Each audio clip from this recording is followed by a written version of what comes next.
of the Sky Broadband Rapid League tips off tonight with the Logic Franklin Bulls versus the Wheeler Motor Company Canterbury Rams. Tēnā koutou katoa, no mai haere mai ki te Pukekohe. Welcome into the Stockyard, the Franklin Pool and Leisure Centre. My name is Taylor Johnson. Joining me is Kason Bookman. Kason, how good basketball almost every night of the week. Wednesday night hoops. I know, I'm so excited to be here with quite a matchup tonight in this Rapid League. We've got number 4 on the ladder and number 12.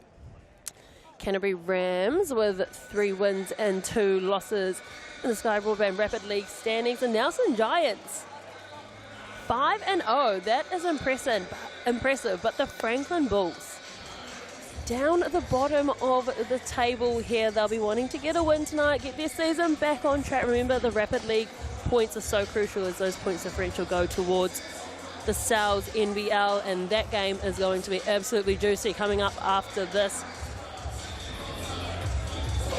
It's a great little crowd starting to build here on the Wednesday afternoon in Pukekohe.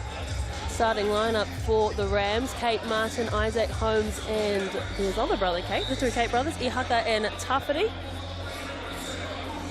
Look for Tama Isaac to really show out in this Rapid League game. And then for the Franklin Bulls of Vano, Coca Gray, Anderson, Nwafor and Jones. And it almost feels illegal to have that much experience in a Rapid League game with Jones coming in there at the ripe old age of 39.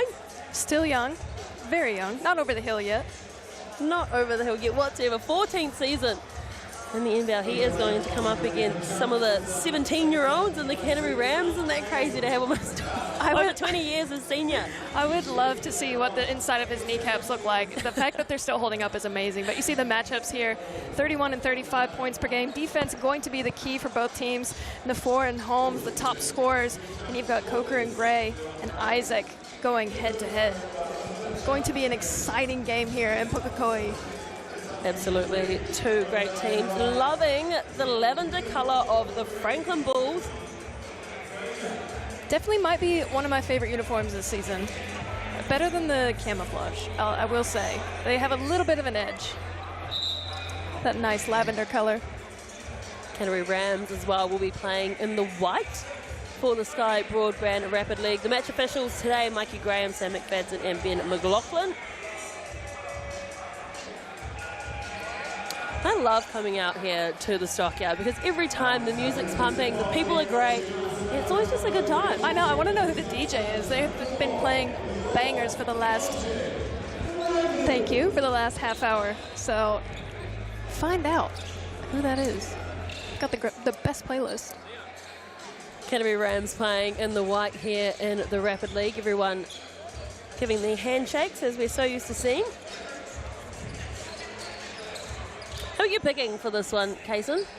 When the Bulls are at the bottom of the table, but when you look at who is out on court right now.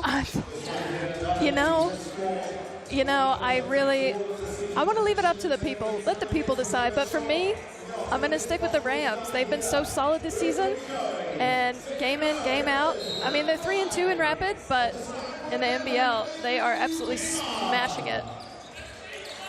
It will be the Franklin Bulls with first possession, and straight away Peyton Hughes gets the ball to Nwafor. Get a hand to it to the Canterbury Rams, picking the pocket early, looking for a fast break, and right there is young Tama Isaac. Tama Isaac wasn't even involved in the defensive possession on that play. He's cherry picking. He's not even playing defense. They're just playing a box zone, and just leaving him outside, and they're going to do the Hail Mary, but the Bulls get back in time. No chance for the Hail Mary on that one. Interesting tactic. Yeah, very interesting observation. Isaac, throughout that whole defensive set, was over here on this side of the court. He's going to go for a 3-point. Look for back-to-back shots. Not going to get it. And they get the offensive board too. Oh, what a Martin. Great second chance play there for the Rams. Again, he is not involved in the play. I have never seen anything like this in a basketball game. Exciting stuff from the Rams. It is so strange. Hopefully in the next possession we could zoom out so everyone can see. Tama Isaac, that must be their game plan, looking for the fast break points, and then left totally unmarked out here on the left was Ihaka Kate, blocked by none other than Casey Nwafor. He leads this league in blocks. That one was well and truly short. by the Rams that they'll get the ball back, but how good is it to see Casey Norfolk getting some decent minutes? I mean, he's #1 with block shots. That's block #9 in the Rapid League. And with that kind of frame at 6'6", I'm not shooting over him either. No, and he just stays in his cylinder so well defensively. And that's going to be a backdoor call on the Rams. But before, again, on that last play, he got the elbow. He took the elbow to the body, just stayed on the ground, stayed in the play, got the block in the end. It's just a heads-up defensive play from him.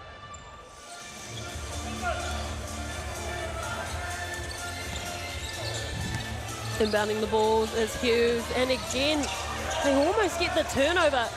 Going straight to the rim, but leaving it up there was the Bulls, and finishing with the putback wasn't a fort. Yeah, again, I like the look, the Hail Mary down the court, but when you've got the length of the Bulls defensively, I mean, they've got such a high steal rate.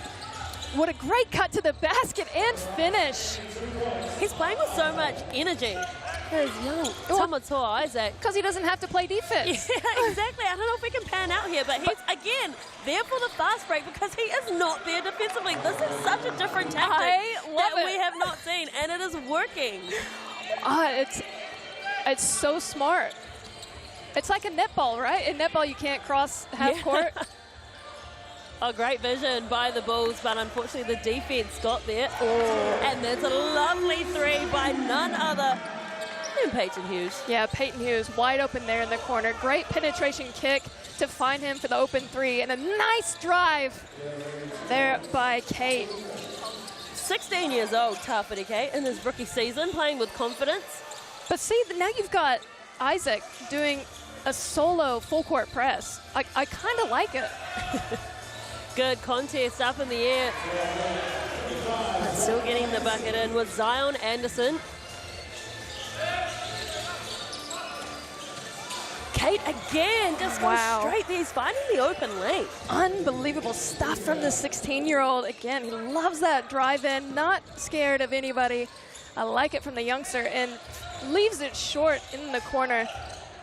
We know Peyton Hughes can shoot. He is at 10 3-points made already in the Sky Broadband Rapid League, and he gets the steal too. Does Peyton Hughes? He's going to go himself all the way, coming in, trying to block the shot for the Rams, unable to get there, but Coca Gray gets the offensive board. He won't get the ball in, but he will take a trip to the Chemist Warehouse stripe. I like the work right here from the Bulls again, getting some nice offensive rebounds there, a nice steal on defense from Peyton Hughes.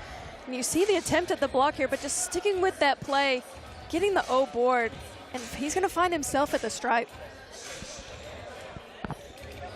Coca Gray was the Bulls Development Player of the Year last year in 2024. But one thing about this Rapid League game is the skill level's been high. Often in Rapid League games, you know, there's a lot of mistimed passes, a lot of errors when it comes to the handles. No error whatsoever there from Coca Gray. But this one's been very fast-paced, but highly skilled. Oh, absolutely. But again, it's just a testament to the young talent coming up in New Zealand. They're really putting in the time, the effort to grow this game, and you can see it here in the Rapid League. It's just improving each year. Ihaka Kate this time goes to the rim.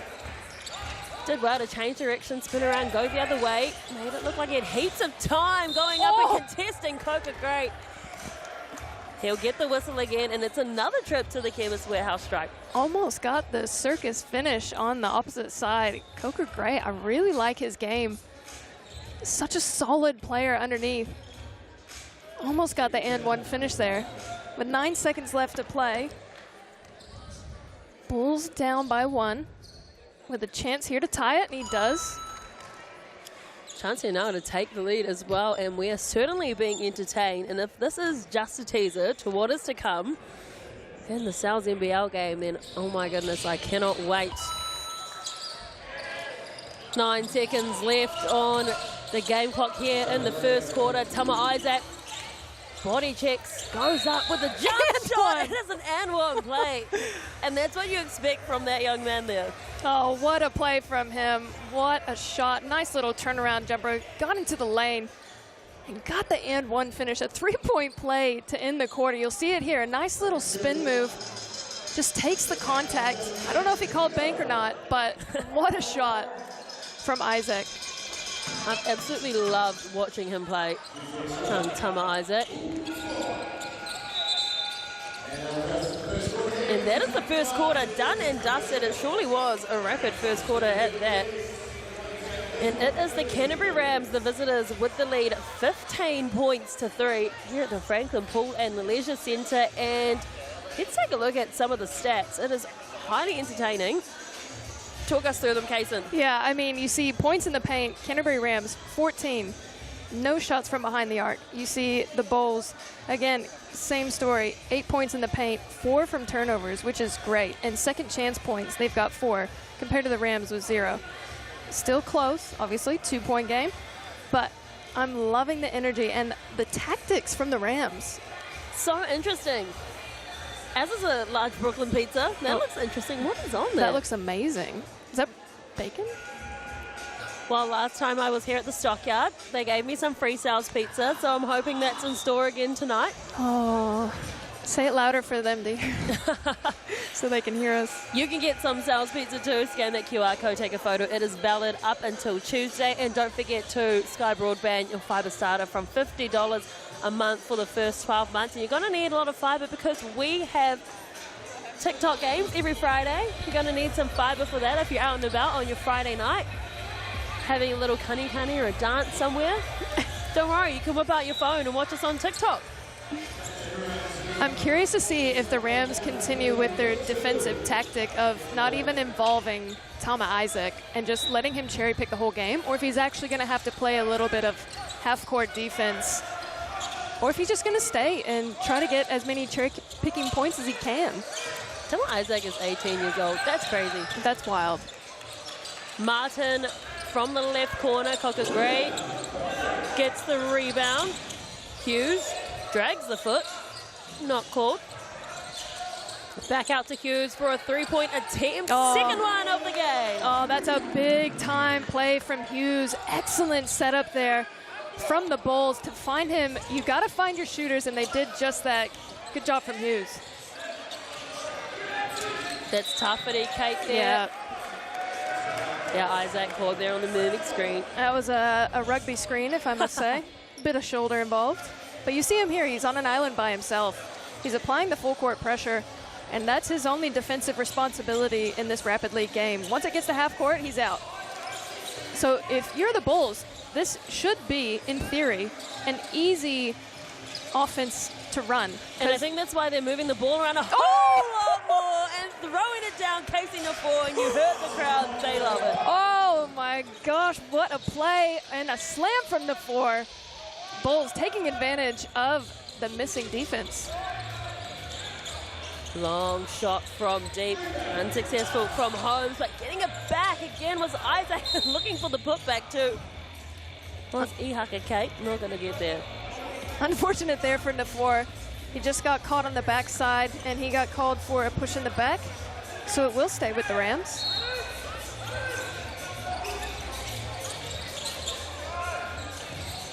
Thought about it, did Holmes, and he got the pass away to Martin. Another block coming in from Nafour. It's a block party every time you come to Puke with Nafour. Just a bit of a miscommunication there from Vano and Jones. Both thought the other was going to get the rebound. They haven't changed their defensive strategy. Tama Isaac still back on this side of the court. Nafour with the offensive board.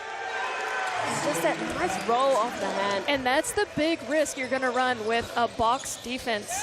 You're going to have someone like Nafour under the basket cleaning up the offensive board. You've got to have someone. Oh, Casey Nafour. Oh, that's going to be a foul called.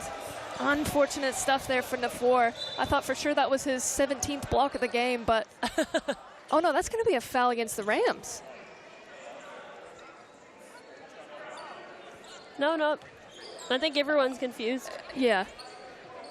Maybe they thought it was goaltending. He's got a shooter on the play. Even Casey Frank has just messaged and said, what is this crazy defense from the Rams? Because it is wild, and they haven't adjusted.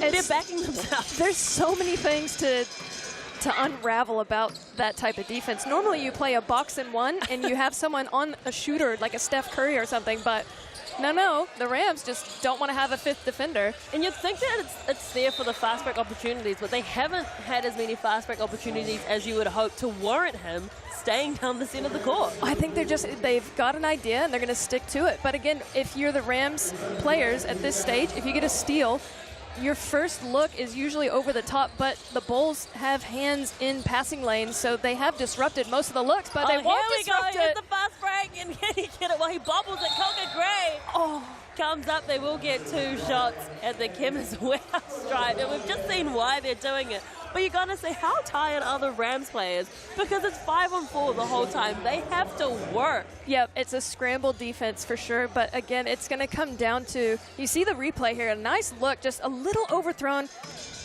Isaac fumbled the pass. Pukekohe, great job hustling back and not allowing the easy 2. But again, I've never seen, in my years, many years of playing, watching, coaching basketball, this strategy I've never seen before.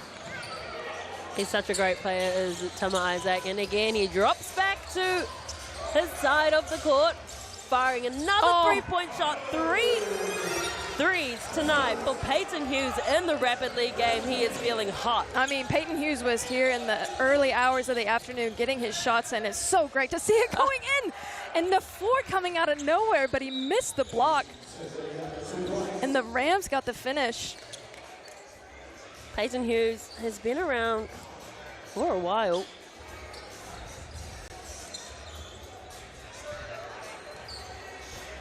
He's been with the Bulls since 2023, but he's only 18 years old, so he was very much year 11 or so when he joined. He's feeling good. He let that one soar. Nofoa got the rebound and the easy putback too. Nofoa has got his hands on the ball on each possession. Defense, offense, his hand is touching the ball in some way. Waiting out in the corner was Holmes. Getting the rebound, Zion Anderson with his athletic ability. Back to Anderson. Travel against Anderson. Rams are gifted with possession.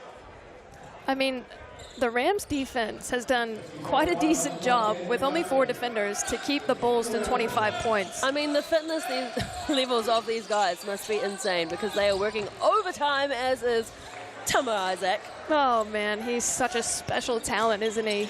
You know, Tamatoa means fierce warrior, and that's exactly it. He is living up to his name. He's fierce on the court, and so is Peyton Hughes. He is lighting it up from behind the arc. Oh, shooting out the lights here at the Franklin Pool and Leisure Centre.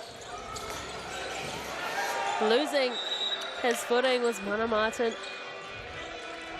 I mean, Rams defense, you're running a box. Yeah, you would rather settle for a 3-pointer than a layup inside, but not at the cost of Peyton Hughes shooting the 3-pointer, because he has been lights out tonight. And we might see Isaac drop into the defensive possession here with 14 seconds left to play. Yeah, for the first time. Tama's going to get employed to do some defense. Hughes. Good defense that's coming in, but yes. Offensive foul. Yeah. Yeah, that was very obvious from here. Shuffled and shoved. Yeah, you get to see him go flying. So 2 seconds left, and we haven't had a BNZ player timeout. And there we go. Just as I say it, they use it. Remember, you have to use them 1 on each half. You don't get to bank it up and use it for the second half. So make sure you scan that QR code, get your tickets to the big game.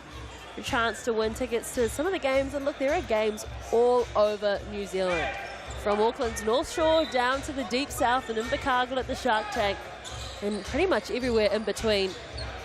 And the vibes are always immaculate in every game, including here. Looking for a quick release, but Casey Nofoa gets his mitts in the way and says, not today. So half-time, a change of events here. The Franklin Bulls outscoring the Rams 15-9 in that quarter. So the half-time score, 28-24 now to the Bulls.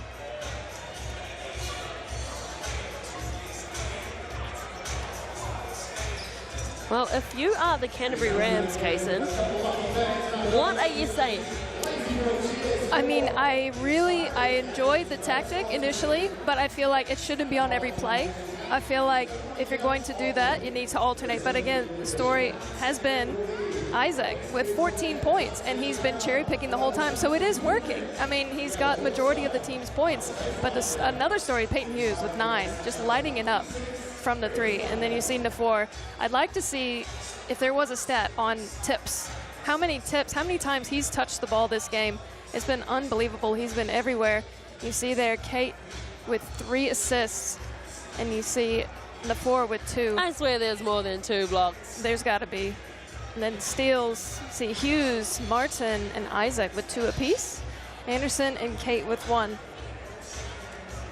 But again, if you are the Rams, and you've got someone like Hughes that's getting hot, maybe drop back, shut down the 3, and then leak out. So anytime you can get the ball out of Hughes' hands, if you're Isaac guarding him, then just leak out, and then you can look for the transition play that way. But will they change? I don't know. Or will they keep it entertaining? We'll find out. Well, interestingly, Jake Holmes hasn't scored any points, and he is the top scorer for the Rams when it comes to the Rapid League. Yeah, this is the defense that we were talking about. Isn't it so interesting? You can just see Isaac just Jay chillin'. I'm actually speechless. I've never seen it before, but it works. When it works like that, it works. But again, on defense, it's a high trust model on the 4 guys up there. You think about it, it's a Rapid League game, right? You've only got 4 minutes of really hard defense. And I'm excited about this. Look on your screens, everyone. There is a team merch shop online now. You can finally cop the gears of your favorite teams. And I'm probably going to cop some from the Phi. Let's be honest, I really like the colors there. No affinity to that region whatsoever. And then again, the lavender too. So yeah. I'm a fan. Big fan of the lavender. Oh, big boy play there. Excellent job from Mana Martin. Again, just 17 years old. This is such a young Rams team, and many of the Rapid League players are young. Well, Zion Anderson thought about it, hesitated, but why the hesitation when you can shoot like that? Well, why not? If you can get the defense shifting just enough, you're going to get open shots all day long, especially in this Rams box setup. The 3 will be open no matter what. Rams just trying to move the ball around. Isaac fires a 3-point shot. No one crashing the board, so Casey Nafor just tidies up the crumbs. Coca Gray bounce pass to Nafor. Marcel Jones with all his experience back onto the court. Hughes, well, that one was unfair. Went in and out, bounced back up. Tuffety Kate. It's the Holmes blocked again, but how about the finish? Oh my gosh. Tama Isaac. And you don't want to take away from the block that just happened. The ball boy just fell on the sweat. There's too much sweat on the ground. Working too hard. It's all happening here. It's all happening. But just, it's a heroic great play. Basketball. Champagne basketball right now, honestly. Nafor again with another block, and Kate again at the free throw line. Can't get that one to fall. But the finish on that play, oh my goodness. You can see why Tama Isaac made his talkback debut alongside his brother, and putting his foot out of bounds was Hughes. He hasn't put a foot wrong today, but that was 1 foot in the wrong place.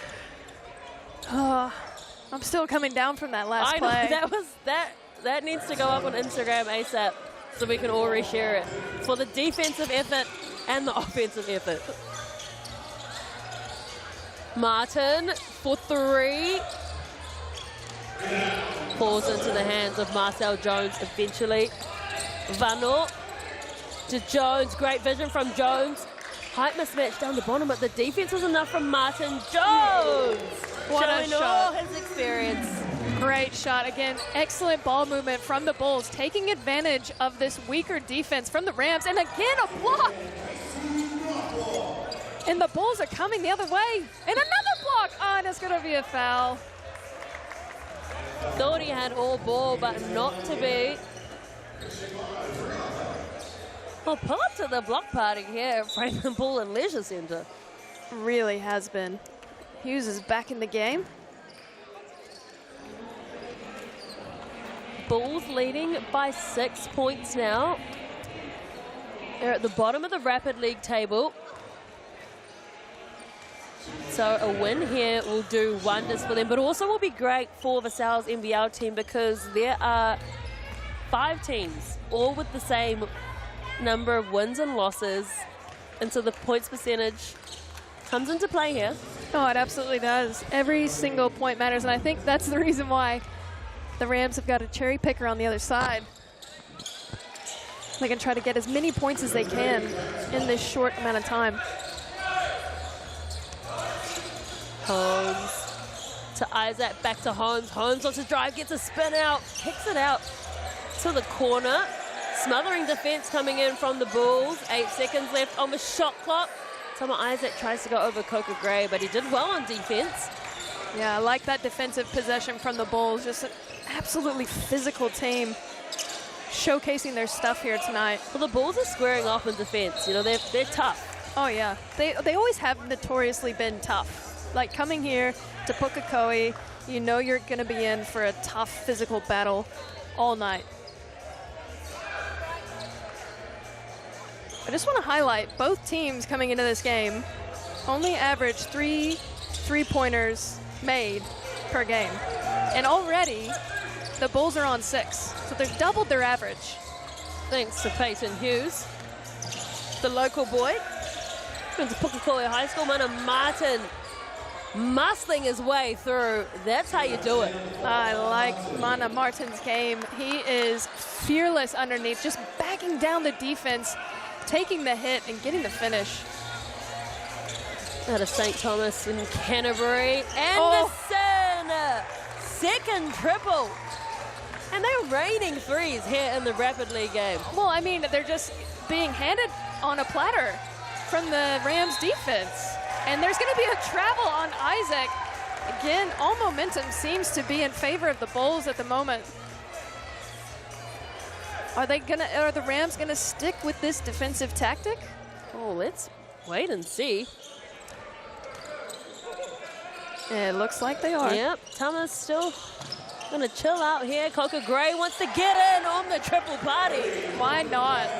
Everybody's open, everybody's feeling it. You get a shot, you get a shot. Everyone gets a 3. They're putting them up, but they're actually making them too. Off-balance shot from Tama Isaac. How old is he again? 18. Unbelievable. He won the New Zealand Secondary Schools titles.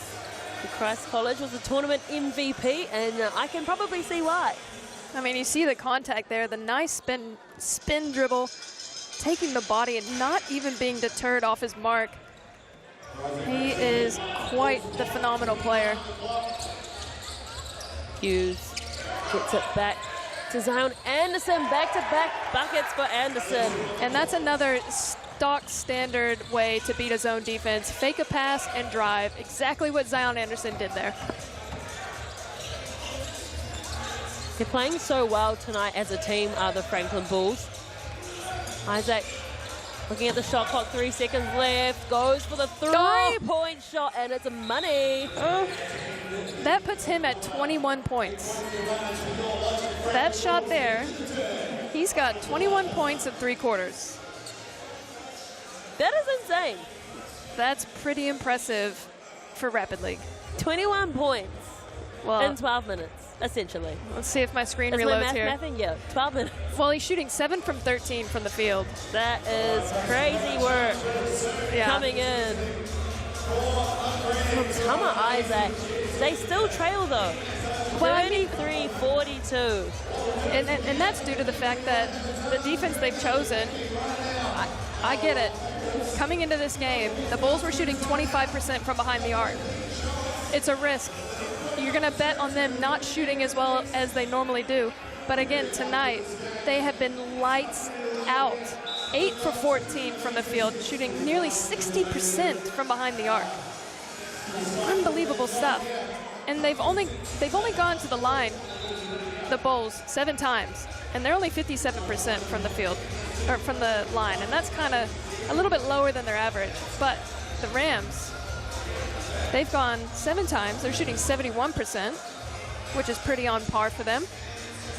But again, the Bulls are living by the three, and it's working for them because of this box zone defense. Not a box and one, a box defense with one defender not even in the play. I mean, I have to highlight, we've had 22 made three-point shots.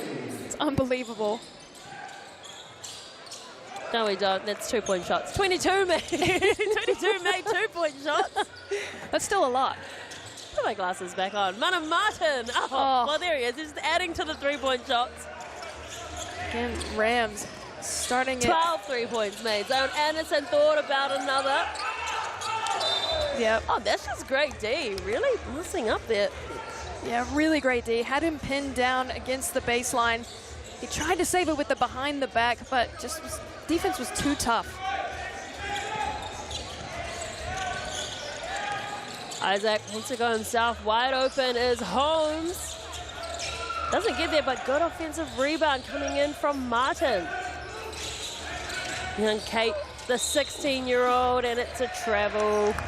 Yeah, I like the idea, but again, one of the toughest, most underrated players, I think, of this game has been Mana Martin. Yeah. He's just been a bully.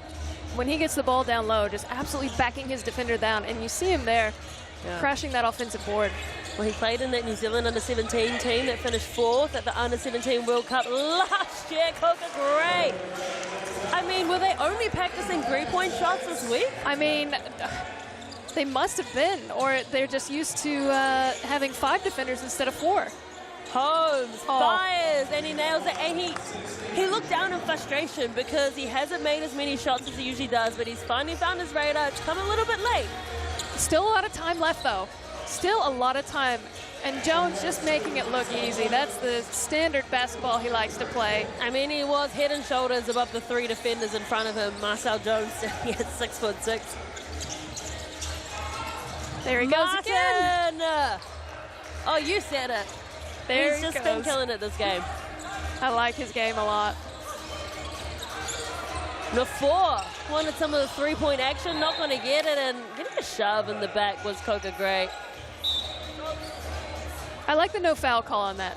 Do you? I do. That was a big shove. I do.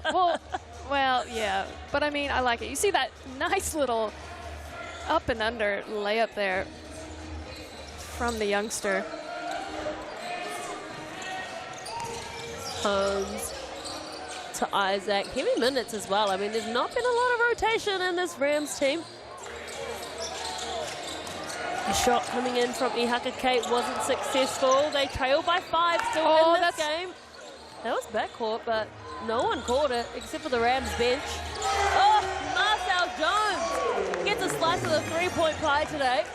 I mean, if you're that open, you'd hope you knock it down. I can't believe the Rams are sticking with this defense. Yeah, they need to make those shots too. They're going to play like that defensively. Anderson to Pukekohe.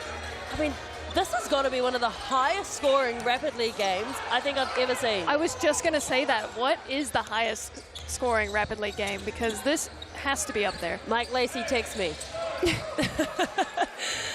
Oh, tough to the basket was Anderson, and it's come off a leg of a Rams player, so it will be a Bulls ball. I mean, Casey Nafor again on that play. He's doing the nitty-gritty stuff. His hands are everywhere, crashing the boards, keeping the ball alive for his teammates. Such a great role player for the Bulls, and that is going to be a shot clock violation. And it will go to the way of the Rams. He didn't have his team helping him out there.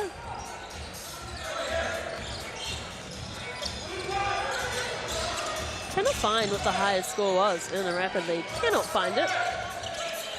Martin again, he's just so tough. Yeah, it's going to be, a travel. Interesting call. I thought maybe it was going to be offensive because he definitely extended that right arm. But a travel call nonetheless. Too tough. Yep. But again, he got the finish there. I like it. He's very unassuming, very strong. Doesn't look like the strongest guy on the court, but he is really proving his strength underneath. Yeah, goes about his business and does it well. Bulls just using time now. Look at this box defense. I mean, they're just working hard, shuffling side to side, and then it just takes something like that, a step to the side, to be able to break that box up. Well, you only need a slight shift in the defense to find the holes, especially when you only have, I know I've said it so many times, only 4 defenders. And again, just a rush shot there from the Rams. Well, the Franklin Bulls might be picking up just their 2nd win in Rapid League. 10 seconds left on the shot clock. No one nominating themselves. Hughes gets a tip. And there's that fast break opportunity again for Tama Isaac. I'm surprised they didn't ditch it earlier. Yeah, I'm very surprised. But again, every point matters in the Rapid League towards the overall ladder in Sal's. So both teams going to be contributing heavy numbers to their team's total. But for the Rams, it's not looking too great. 8 seconds left to play. Down by 8. I mean, considering they've only been playing with 4 defenders, they've done decent. But 54 points is a lot to give up in a Rapid League game. Oh, I liked the pass, but Nafor wasn't ready for it. 100 points scored in this Rapid League game. That is crazy stuff. You love to see it. It makes it so exciting. Another BNZ player timeout. Make sure you scan that QR code, get your ticket to the big game. Register your teams or your community groups and get along to one of the Sal's NBL games and Sky Broadband Rapid League games. It's always such a great atmosphere, lovely family-friendly atmosphere at that as well. I wish my parents paid for me to be courtside. Yeah, that'd be nice. Tama Isaac, off-balance 3-point shot is not going to get there. It was a points-scoring fiesta here at the Franklin Pool and Leisure Centre for the Sky Broadband Rapid League. Can you believe it? 100 points scored in just 16 minutes. Incredible stuff, big performances from a few players. And the Franklin Bulls, a complete performance. There were so many threats on court. Final score was 54-46. Let's take a look at the Chemist Warehouse stats. Tama Isaac with 24, but look at the even spread on the Bulls team. Yeah, I mean, that's just the story of it, right? They were sharing the ball well. Everybody was shooting. Everybody was making it rain. You see the rebounds there. Nafor, he would have almost been on triple-double watch had it been rebounds, tips, blocks, maybe quadruple watch. I don't know, how many points did he have that game? He had 8 points. He was just so involved with everything. Vano, 6 assists leading all players and 3 blocks for Nafor. Again, such a strong game from him.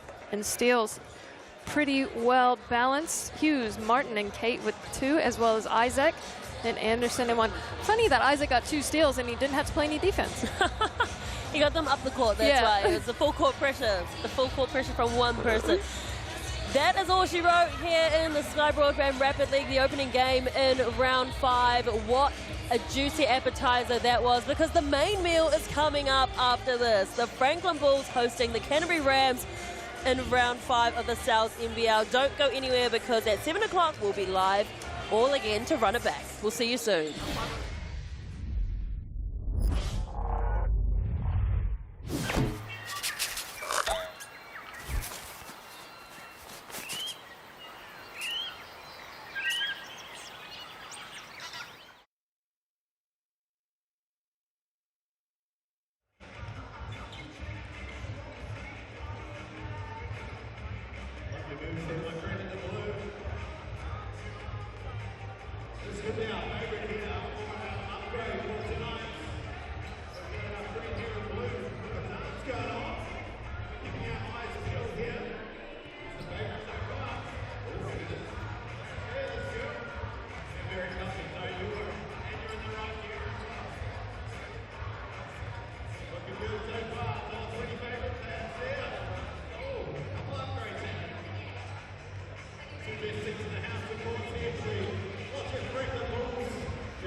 Pukekohe, furniture clearance centre. Pukekohe Golf Club, NZNBL, Custom Painters, FIBA Insurance, Bola Nail Salon, and Pukekohe Print Services. And of course, a huge thank you to our main right partner for this season, Project Construction Services.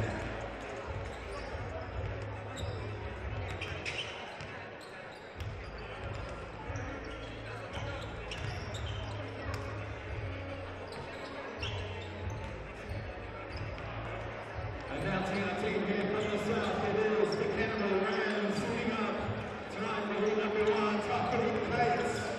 Number 4, the son of earlier, Mana Martin. Number 8, Tama Isaac. Number 10, Ihake Gates. Number 12, Max Darling. 16, Jake Collins. 17, CJ Kenner. And the starting 5 for Canterbury Rams, led up by the captain, Tango Burke, number 5. Walter Brown, number 7. Number 11,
It's a mouth-watering showdown at the Stockyard to tip off round 5 of the Sal's NBL. Your Wednesday night hoops coming to you from Pukekohe, where the Bulls are bringing the horns, but the Rams will want to charge at both of them, with the rosters bursting at the seams with talent. Tēnā koutou katoa e te whānau. Welcome into Sky's coverage of the Sal's NBL from Aotearoa in New Zealand. I'm Taylor Johnson. Joining me is Kaysen Bookman. Kaysen, we have been watching these teams warm up.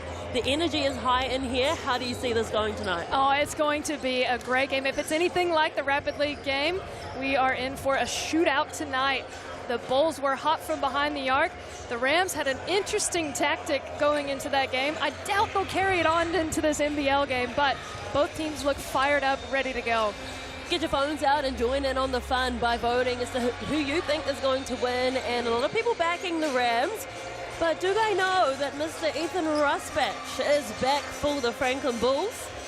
He is certainly going to make a difference, but this Rams team are very stacked at that as well. Let's take a look at the standings, and the Canterbury Rams are on top for a reason.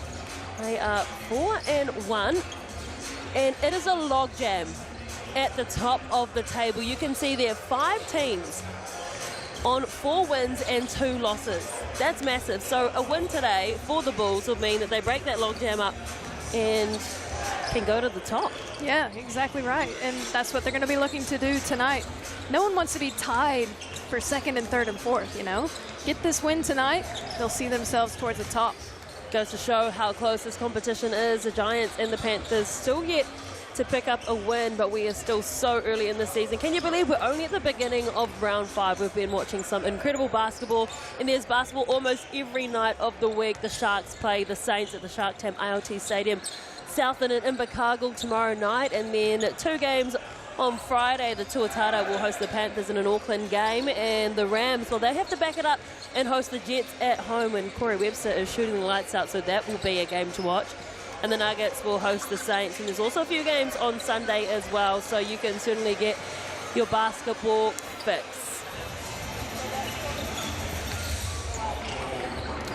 Let's take a look at the starting lineup for the visiting team, Wheeler Motor Company Canterbury Rams. Brett Brown, Kyle Isaac, Bowen and Smith Milner, all formidable players in their own right. Kaysen Bookman, who's been impressing you this season? I mean, to be honest, I'm a huge Walter Brown fan. He's always impressing me no matter what. I know he's fighting a little bit of injury at the moment, so we haven't seen the best of him yet this season. But again, still one of my standout players. But they're so balanced, it's hard to pick just one. If you look across the stats, everyone contributes, everyone's a threat. And yeah, they're just such a solid team. You spoke to Walter Brown earlier. Let's hear what he had to say ahead of this game. Here with Walter Brown, what's been the key to the 4-game win streak? Just sticking to our processes. We try and be up and in defensively, and when we do that, we can rebound and run, and it's a fun way to play, so we're trying to do that. Awesome. And CJ Penna's first game, how's he going to fit into the lineup? He's been great. These last few practices, he's slotted in and just gelled with the group really well, so we're excited to see him out there tonight. Brings a lot of tools that we can use. So. Awesome. Thank you. Player there warming up, CJ Pena will be making his first appearance. We just saw a teaser of what is in store. He's a lovely man. We were just talking to him beforehand. He's very excited to get going tonight. And what the starting lineup for the home team. Hardy Rusbatch is back in the building for the Franklin Bulls. Aqueta, Cameron and Glogger. And I mean, Ethan Rusbatch, how good to have him back, Kaysen. He's such a great player, and he brings a bit of flair, you know? He just brings a little bit of flavor to the game. He's so smart, such a solid player, and again, I think he's just going to boost this Bulls team up another level. That's Tobias Cameron in the starting 5 for the Bulls, and Cameron to come off the bench. But you spoke to Mr. Ethan Rusbatch himself ahead of the game. Let's have a listen. All right, we're here with Ethan Rusbatch. First game back, how are you feeling? Just hyped to be back in New Zealand, to be fair. It was some pretty cold days overseas, so glad to be back in the Auckland humidity and back with the Bulls boys. It is getting a little bit cold now, but anyway, I digress. So the game plan tonight, the Rams have weapons from every position. What's the plan to shut that down? Use the weapons that we have from every position, in every position as well. So So, you know, we've prepared for them, and I'm sure they've prepared for us. Double champs for a reason, so hopefully we can come in and put our best foot forward. Amazing, thank you. I just love having him back in basketball here in New Zealand, playing in his 13th season in the NBL. Obviously, has been playing over in Finland, so it is a lot warmer here than it is in Finland, but he just brings such a big presence and character on and off court, as you can see from his piercings and his tattoos. He's such a great person. But let's take a look at the Chemist Warehouse head-to-head. Talk us through these, Kaysen. I mean, you see it there, the Rams, they're putting big numbers on the board, but they're also not allowing big numbers. Points against 80 for the Rams, so doing a great job defensively. See there, that'll be a little bit of a deficit. The Bulls are really going to have to put some strong numbers on the board. The matchup is going to be Rusbatch, not McDonald. Stay tuned for McDonald, but it is not him tonight. So yeah, look out for the new Rusbatch coming in fresh. And again, turnovers was the story of the Bulls game last time. Too many turnovers, too many fouls, and probably going into this game, that would have been a point of emphasis. One for the game.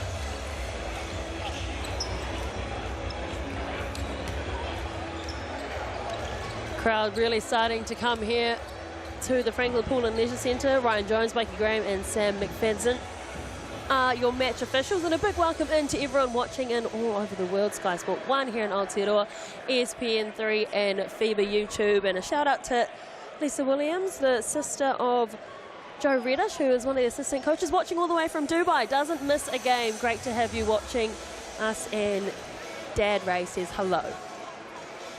Now, who gets the win tonight? It's still stayed very much with the Rams here, with those watching. And I gotta say, the way the Bulls came out in the Sky Broadband Rapid League game before this, they got the win 54-46, and they looked good. They looked really good. Going into that game, they weren't shooting the ball very well from behind the arc, but I think that defense from the Rams really gave them the confidence they needed, and they were just stroking it from deep. Look to see that carry on in this game. Obviously not a box-and-one defense without a defender in the play. I don't think the Rams will go to that tactic for the NBL game, but it was a cool tactic to watch in the Rapid League. Bulls coming off a loss 78-75 away to the Saints. They were held to only 8 points in that third quarter versus Saints, so they want to keep their offense humming and keep it consistent throughout the game, and equally the Rams. But they played last Wednesday. They've had a big break, and they got the win away against the Airs 87-71. So contrasting form heading into this one, but like I said, the energy has been high. We've watched both teams warm up. I'm really liking the look of CJ Pena. We saw him draining some triples from Steph Curry distance. I don't want to put a lot of pressure on him, but he was banking those. Yeah, and you missed his dunk that he did. I don't even know what you call it, but he took it down to his kneecaps, and then he did a reverse two-hand slam behind his back. Incredible stuff, and I'm really excited to see what he pulls out. Cannot wait to see him take the court. So the Franklin Bulls playing in their traditional black and gold, and the Canterbury Rams in the suave pinstripe red.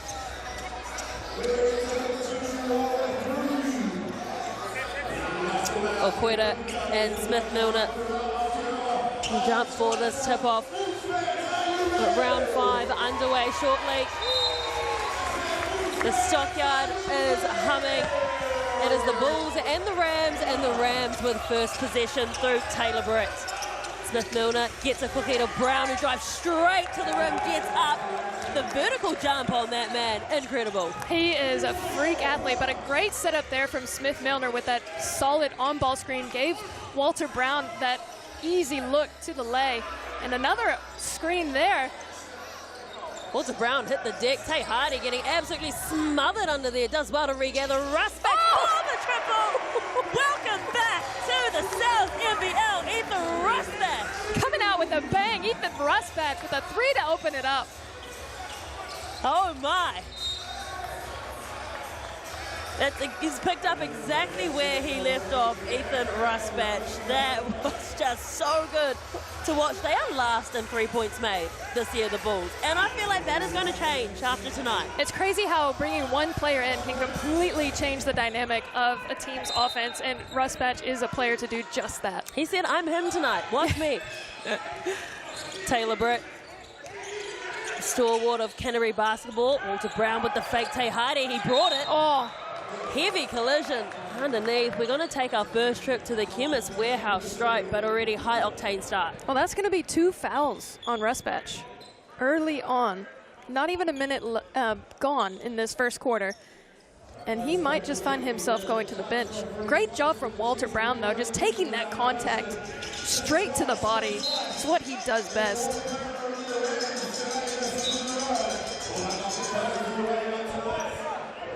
Rusbatch takes a seat, and while it is not a bad replacement to bring on, when you can welcome in Flynn Cameron, his first home game of the season, one of the brightest prospects coming out of basketball in New Zealand.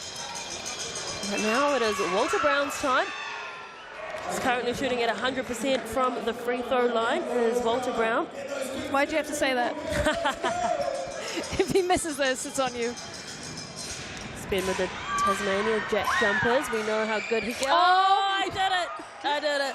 But he got his own rebound, so we forgive him. We forgive him. Taylor Britt. Well, they've got that second chance opportunity there from the offensive board, as you mentioned. Britt, it opens up from, great baseline cut from Tohi Smith-Milner. Oh, it's a beautiful basketball play. Coming off of that on-ball screen so nicely. Forcing the defense to commit, and then that baseline cut back to the ball. That's close. That's going to be Hardy, yeah, just got too cute with it. backcourt. Yeah, again, just flirting with that half-court line. Can't do that with the Rams defense. You see that last play here, coming off of that on-ball screen. Tohi Smith-Milner just sneaking in behind the defense. Oh, that dish from Taylor Britt, though. Something special. He's averaging 6 on the season. Taylor Britt having such a great time in these first 6 games, and that, whoa. Oh, I think that's going to get that. We have to get that call changed. Yeah, definitely came off Smith-Milner. Yep. Yeah, Gloga knew it too, and so did every single person here in the stockyard. even Tohi, he said yeah, and normally probably Great honesty wouldn't. from Tohi Smith-Milner. Yeah. Hardy makes sure to get over halfway line there. Tobias Cameron and Taylor Britt just kicking it.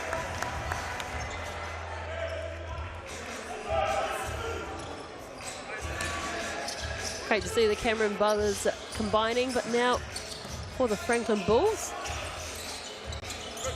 Tay Hardy gets a ball. Oqueta, deep 3 from Oqueta. And how about that offensive effort from Tobias Cameron? Get another bite at the cherry. Oqueta back to Flynn Cameron, his first attempt. Has Smith-Milner. Oh, how did he get over the top of Smith-Milner? That is the class of Flynn Cameron. Stopped on the dime. It got the spin, and that's going to be an offensive foul called against Tohi Smith-Milner. Let's see the replay on that one. I feel like he might have been set, but such a solid screen. You see Tay hit the ground so hard. This showcases the size. Yeah, would like to see the replay there, because I thought his feet were set too. I thought he was set for about a day, so. But that's just me. I could be wrong. You see it here. Can't see him yet. And right there. Yep. Yep, what, Kaysen? Good call by the Bartercard officials.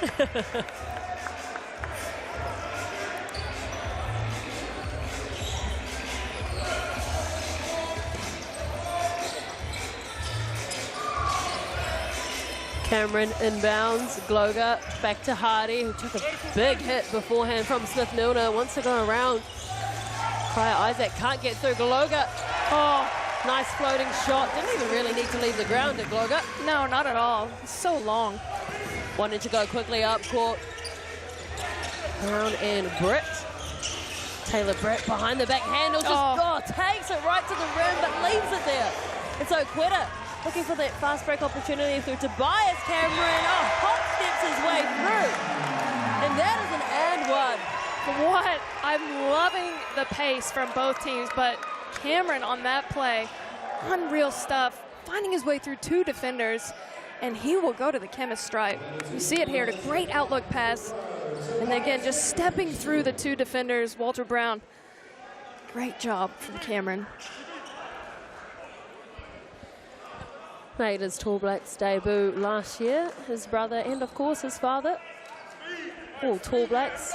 Super talented family are the Camerons. Yeah, they're just full of basketball players, aren't they? As I mentioned, he played all 22 games for the Airs in 2024.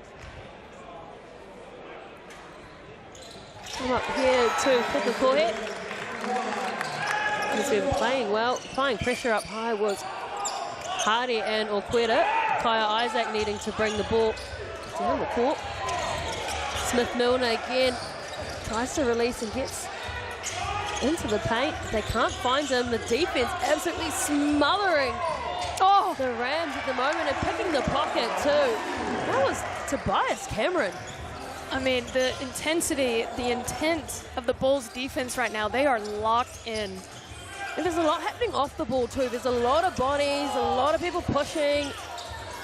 None of it being picked up as of yet by the refs. And I like that no call there. Gloger and Smith-Milner charging ahead. Yep. He won't be called for the foul on that one. It will go against Tobias Cameron.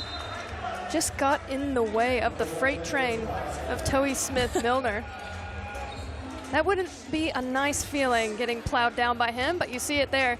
He did try and take the charge, but it was just a little bit too late. Feet weren't set. Great call from the officials. Russ Batch back onto the court. They're just wiping up the spill where Cameron and Smith-Milner hit the deck, and Rick mentioned Smith-Milner is a big man. 6'7", 206 centimeters, but he is solid as a rock too. Bowen with his first real touch. Kai Isaac gets the ball on the return. Again, it's very physical out there. Lots of arm grabbing. Kai Isaac pirouettes on the fadeaway. Kai Isaac, classy. Very classy stuff from Isaac. Beautiful little stop on the dime. Nice little spin back to get the easy 2-pointer. Okwera was looking for the give back from Hardy. Isn't going to get it. Kaya Isaac forcing him to throw the Hail Mary pass. 3 seconds left on the shot clock. Finn Cameron for 3. Can't bury it, and it will go back to the Bulls. A great job, though, sticking with that rebound. Crashing the boards offensively. Again, Bulls are on a mission tonight. 3 changes, checking onto the court for the Rams. Welcome to CJ Pena. First appearance for the Rams. Also onto the court as Tama Isaac scored 24 points in the Sky Broadband Rapid League. It was the Tama Isaac show. Younger brother, of course, of Kaya. Both brothers out there. And we see Max Darling onto the court too. Russ Batch again. He likes the look of that corner. Russ Batch back-to-back triples. Oh, you've got to set him up all day long. He is going to be fired up.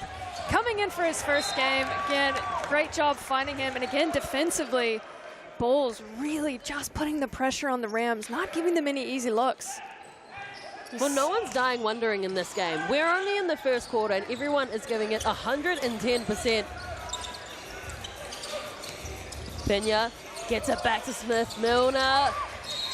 Okwera gets him on the foul. We'll take a trip to the chemist warehouse stripe and shoot for 2 will Smith-Milner. I like the look there from the Rams, getting the ball into the big man. He does have a little bit of size. He's got a bigger build than the Bulls post, David Okwera. But again, Okwera's got the length, so it'll be an interesting matchup underneath. It's like David versus Goliath. Will the smaller man prevail, or will the strong man prevail? Only time will tell. Speaking of big men and tall timber, Casey Mafua onto the court as well for the Bulls, and he was having a block party in the Rapid League game. He got 3.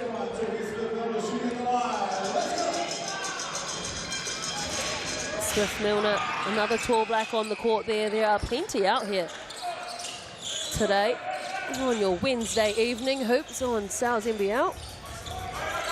Hardy, man out of North Carolina. Rusbatch again for three. Oh! Why not? Money ball again from Rusbatch. He's got a massive grin on his face. That is 3 from 3 from beyond the mark. Hit the man when he's hot. Coming off of that screen, no hesitation.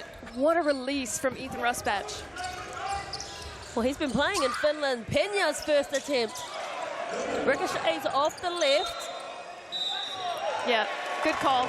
Great call. That was off Isaac. He's trying to sell it. From my angle, I can see it beautifully. It was off Isaac. Good call. Yeah, the refs aren't buying what Kai is selling.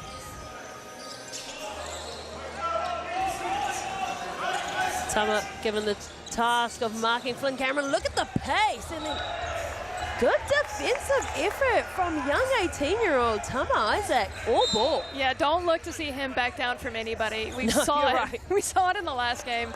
He is fearless and ferocious. Such a solid all-around game for such a young age. Bulls currently leading by 7 points, and they're trying to find Rusbatch. And why wouldn't you? Oh, this one might be overcooked. Did it well to keep it on their side of the court. Hustle coming in, 7 seconds left on the shot clock. Flynn going for the three-point shot, went around the rim, didn't drop. Taylor Britt pushing the pace. Easy finish there for Kyle Bowen. Yeah, easy pass there. Great job from Bowen, recognizing, keeping that ball high, not allowing the defense to get a chance to get a hand on it. Easy bucket for the Rams. Bowen and Flynn Cameron, of course, playing for Melbourne United. Hardy somehow managed to get his own rebound off a three-point attempt. The Rams not aware and not grabbing the ball when it was available. Hardy charges in at Britt, spins around, releases. The floater is good. That's nice stuff there from the Bulls. And beautiful finish there. Stopping on a dime. Nice little floater in the paint for Tay. See it here. Hits the lane, takes the contact. A nice little reverse dribble. Nice little touch on the finish. 18-11. Franklin Bulls with the timeout. Coach Sebastian wanting to have a chat, as well as the Rams. Quinn Clinton.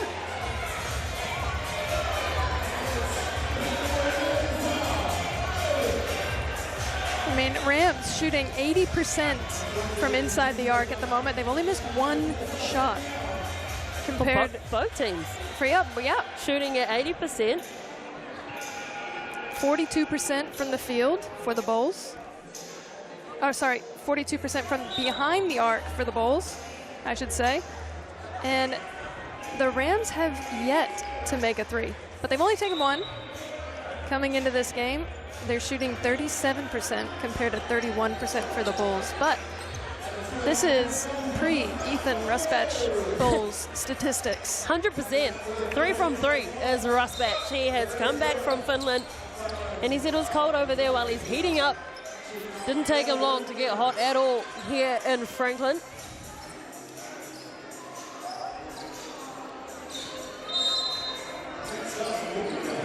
And again, I like this full court pressure. Just not giving the Rams any easy looks. Yeah.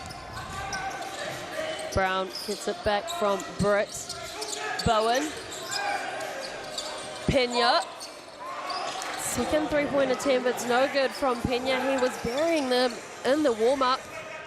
Jones got lucky there on that defensive play. He helped a little bit too hard down low and allowed that open three, but fortunately for him, Rams unable to convert. Max Darling did well to block that attempt at a pass. Tay Hardy gets the roll. Okay, Tay, I see your game inside. A nice touch. You've got to have a nice touch when you're an undersized man in this league with all these tall trees, and Max Darling misses the three. Again, just in and out down this side. Hardy playing in his second professional season. Peña tried to hustle and get that ball. Tall frame is Peña. 202 centimeters tall, 6'6". Bowen will get the call.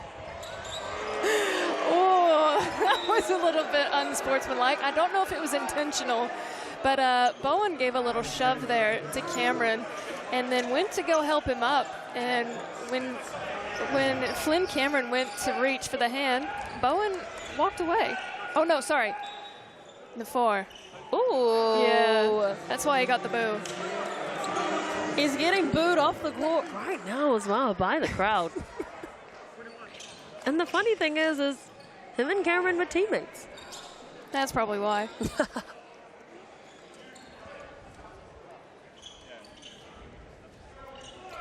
9-point lead for the Franklin Bulls, and they're not making any friends of the Rams in the crowd. And one! How's that from Flynn Cameron? Just let it soar.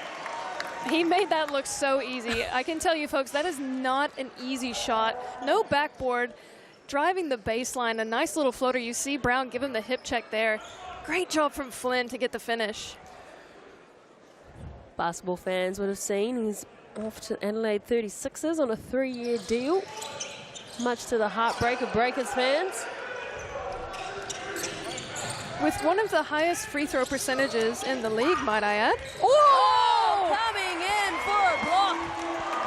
Casey Nafor. He is Get out of here. Block machine. Rusbach to the rim. And that's off the back of a block from Nafor. Brett wants to go back at him. Isaac. Well, the shooting percentage for the Rams is taking a hit in the latter stages of this first quarter. But the Bulls, they're in sync right now, but for that pass. Yep, bar that play, the Bulls have been so locked in. And again, it's just the credit to the defense as well as a key player coming back in Rusbach, who's just left the court now. Who is playing with 2 fouls at the moment, might we add? Well, the Bulls are charging ahead, and they will not want, the Rams would not want them to keep seeming ahead like this. Good play there from Taylor Britt, forcing Nafor to commit that foul way outside the 3-point line. High risk play there, and he will leave. I believe that is personal foul number 2. Taylor Britt, 8th season, over 100 games in this league. Last year was the most outstanding New Zealand guard and the most improved player, made the All-Star 5. Did Taylor Britt, and he's averaging a double-double, but for points and assists. Sorry, not averaging. He got a double-double against the Airs last week. Points and assists. That's impressive. That's really impressive. Very hard to do a double-double in points and assists. Points and assists. 11 points, 13 assists.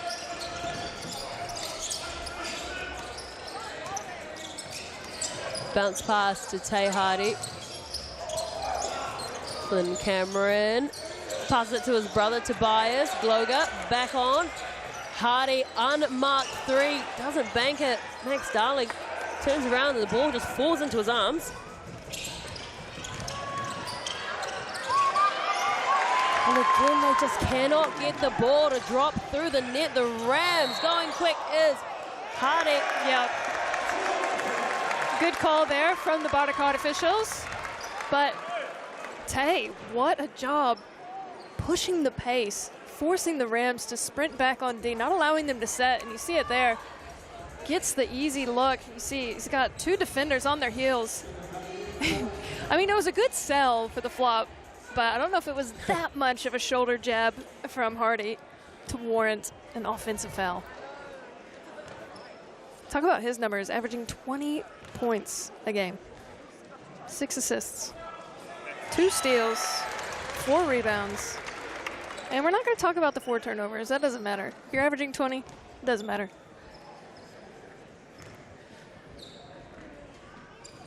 Under 2 minutes left in the first quarter, and the Bulls have absolutely come out firing. They have kept the Rams to 13 points. The league leaders to 13 points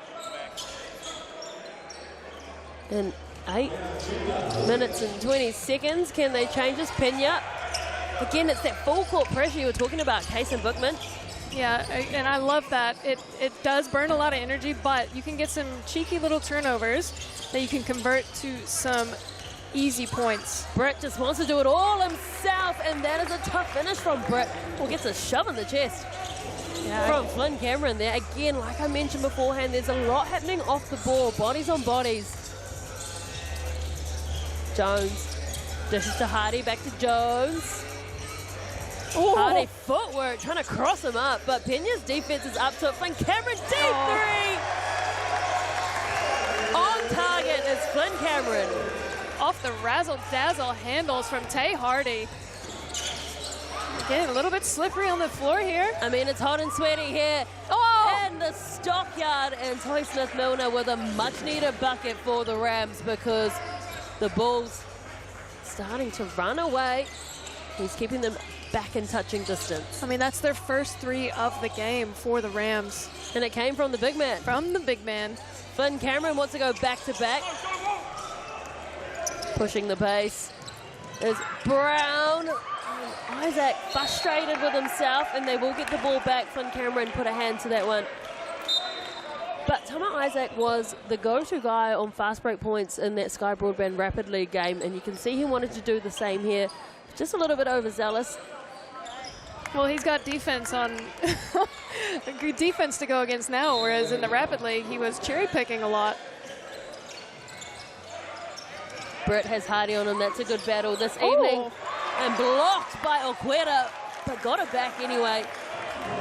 Walter Brown working hard on offense, generating some second chance opportunities for the Rams underneath. Again, back-to-back plays he was involved in, keeping the ball alive for the Rams. That's what they need, especially if those threes aren't falling like they are in this first quarter.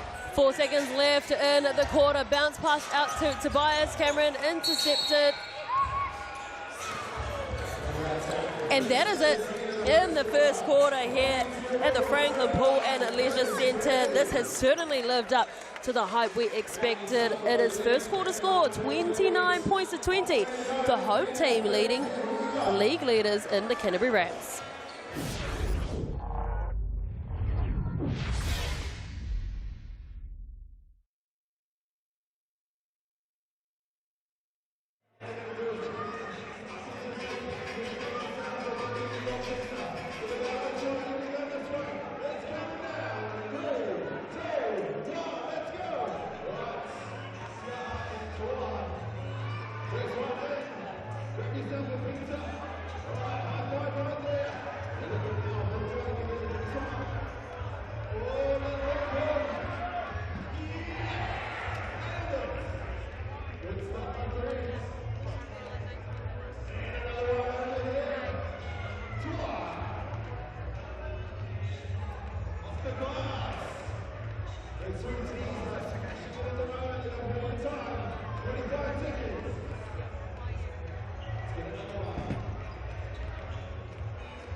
Welcome back to the Stockyard, the Franklin Pool and Leisure Centre here in Pukekohe, where it is the Franklin Bulls leading 29 points to 20 over the Canterbury Rams off the back of an 11-point quarter from Ethan Rusbadge back in the Sal's NBL. And he has been very good, Kason Bookman. Extremely efficient, might we add. He hasn't missed a shot yet. 100% from everywhere on the field. He had 1 foul, but he's leading the way with 11 points. Leading all scorers with 11 points. Next in line, Toby Smith-Milner with 7, as well as Flynn Cameron.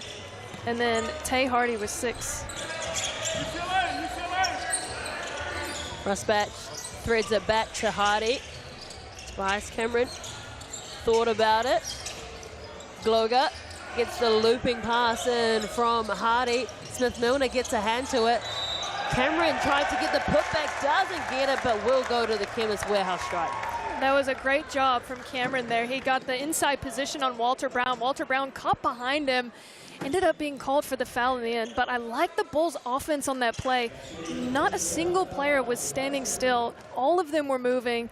It just had a nice flow about it, and that is why this young man is at the Chemist stripe, knocking down the first.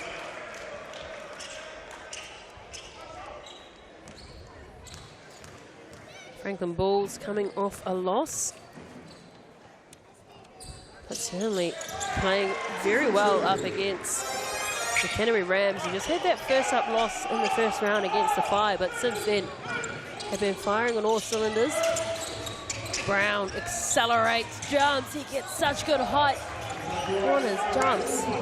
He's like a kangaroo, Walter Brown. I love his athleticism, it's so sneaky. He's so good at elevating, getting those finishes, loves the contact as well.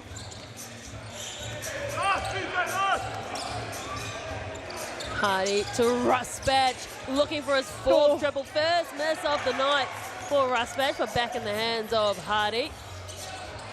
Walter Brown is flying up in the air. Tobias Cameron gets the tip, and he chases, follows up. The steal from Tobias Cameron. Hardy drives straight to the rim.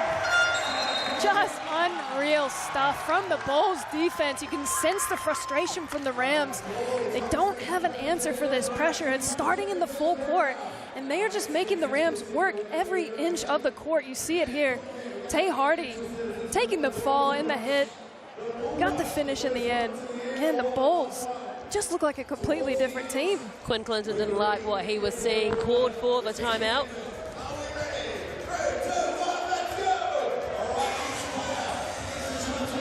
What do the Canterbury Rams need to do to counteract this Franklin Bulls side? Well, I mean, it's going to be hard to get easy transition looks, but what they need to do on offense is really take care of the ball, get the ball moving in and out, and go to their strengths. Right now, the Bulls are just doing such a great job disrupting their offensive flow. So, again, they just got to stick to their game and not allow the defense to get them rattled.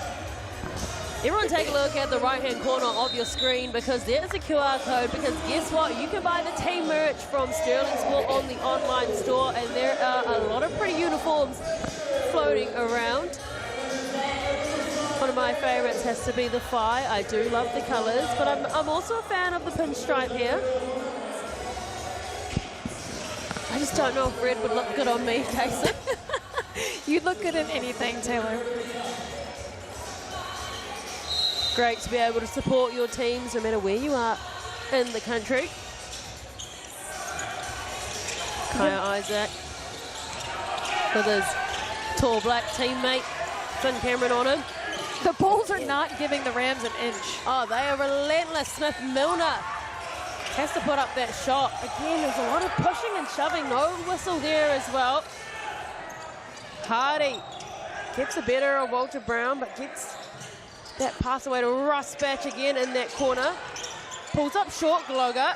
Can't grab it. Smith-Milner looking for that fast break opportunity. No one was down there. The no-look dish back to Brown. And Walter Brown's frustrated. He was calling for the flop. Yeah, but I mean, Rusbatch was set in his cylinder on that play. Unfortunately for Walter Brown, that was just a heads-up play from Rusbatch. You see it here. It could have gone either way. I mean, both feet were on the ground. He really wasn't moving, but I can see where Walter Brown's frustration was. I believe that's 2 on Walter Brown now. Yeah, that'll be his second personal foul, which is not great if you're a Rams fan. Finn Cameron back on to the court.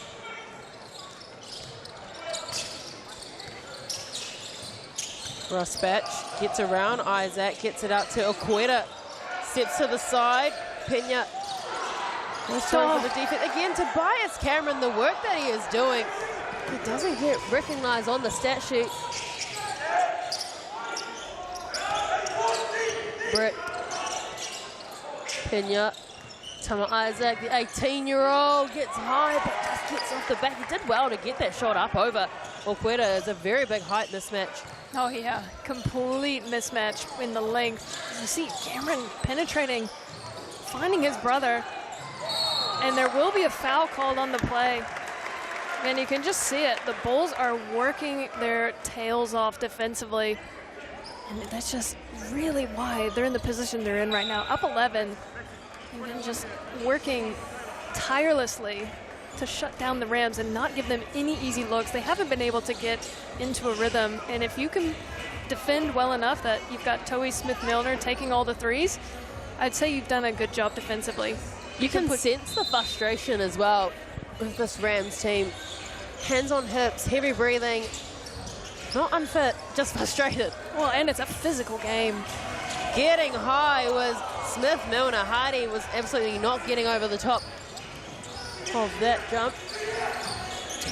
Smith-Milner gets it to Kaya Isaac, left corner.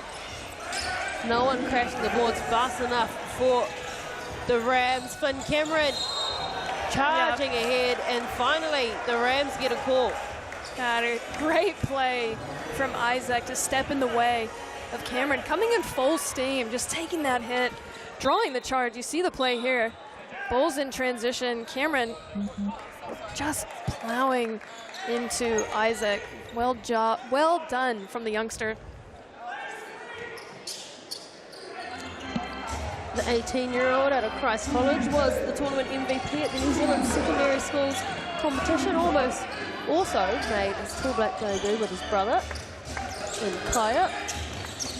Oh, Tay Hardy got a foot to it.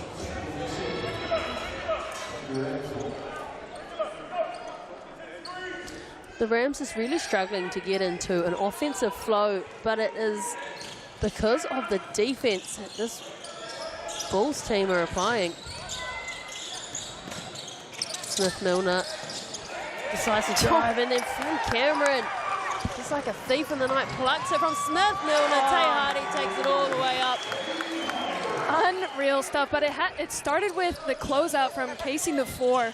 That massive closeout on Towie Smith-Milner forced him to drive, and then he got the turnover and a block, but none other than Towie Smith-Milner to clean it up. The shot selection is off as well for the Rams because Max Darling had 3 players around him, which obviously meant there were bound to be other players available. Nafour just made that look too easy. He's so athletic. I mean, the defense is translating well into the offense. On defense, they're locked in, they're pressuring, and again, they're getting the turnovers, and then on offense, they're sharing the ball so well. But a great job from Isaac to get that one to fall. That'll be his 4th point. Sorry, his first 2 points of the ball game.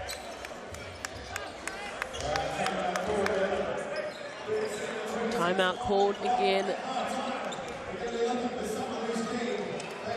Just his accuracy to pinpoint the right place on that backboard to make sure that that shot dropped over the height of Nafour. Yeah, I mean, Nafour is just such an incredible shot blocker, and that might be the one time he didn't get a hand on it. He's such an impact player. He may not be dropping 20, 30 points a game, but defensively, in transition, he is involved. He's getting hands on passes, getting rebounds, and using his length well. And again, it's just credit to the Bulls. They're doing such a great job. The Bulls are leading in every stat possible. Field goal percentage, 2-point percentage, 3-point, rebound, assist, steals, blocks. Everything. Points in the paint. Well, and another thing to highlight, in the last game against the Saints, they had 20 turnovers and a plethora of fouls. And you can see it now. They've only turned the ball over 4 times so far in this half, which is astounding compared to their other game. And the fouls, they've been able to keep to a minimum. So a big improvement from the last time out.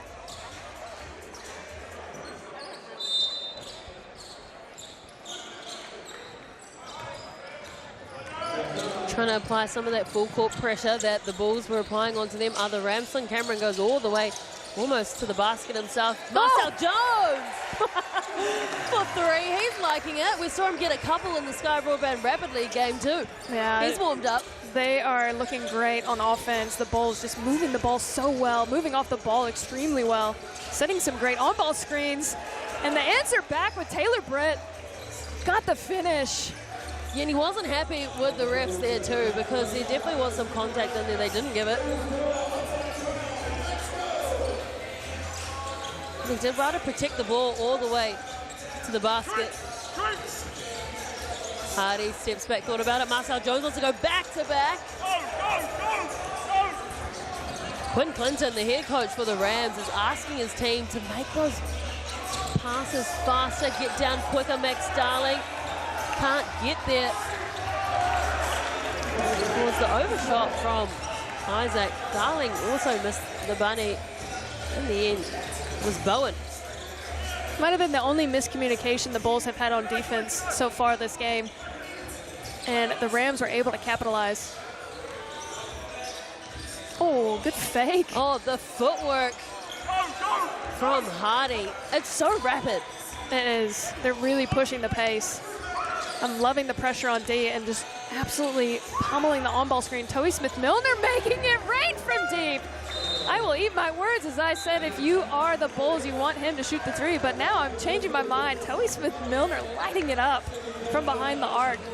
You are a fan of the Sounds NBL. You would have seen that man right there, Toey Smith-Milner, absolutely make it rain in threes for the Wellington Saints last season. And that's what makes him such a well-rounded player. He is a threat under the basket, but also from beyond the arc. Yeah, I mean, such a half he's having so far. And majority of his points are coming from behind the arc, which is a testament to, like you said, his ability to fill any role.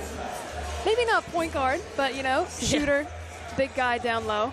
Experience, man. Gives a lot back to New Zealand basketball. 67 games for Victoria Blacks. Been playing with the Brisbane Bullets this season, but over 120 NBL games for Toey Smith-Milner. Back at the Rams this year, last played for them in 2017. We still haven't seen too much of Pena though, because we did see what he can do in the warm-ups, but it just hasn't translated onto the court. Yeah, exactly. I mean, once he gets some more minutes, obviously he'll get a little bit more comfortable. And I mean, the lineup that they have out there now, they're just thriving. So good job from the coach to keep that flow going. Oh, Rusbadge misses the inbound. It's a gimme. Goes back to Bowen. Oh, they've just handed back possession to the Rams.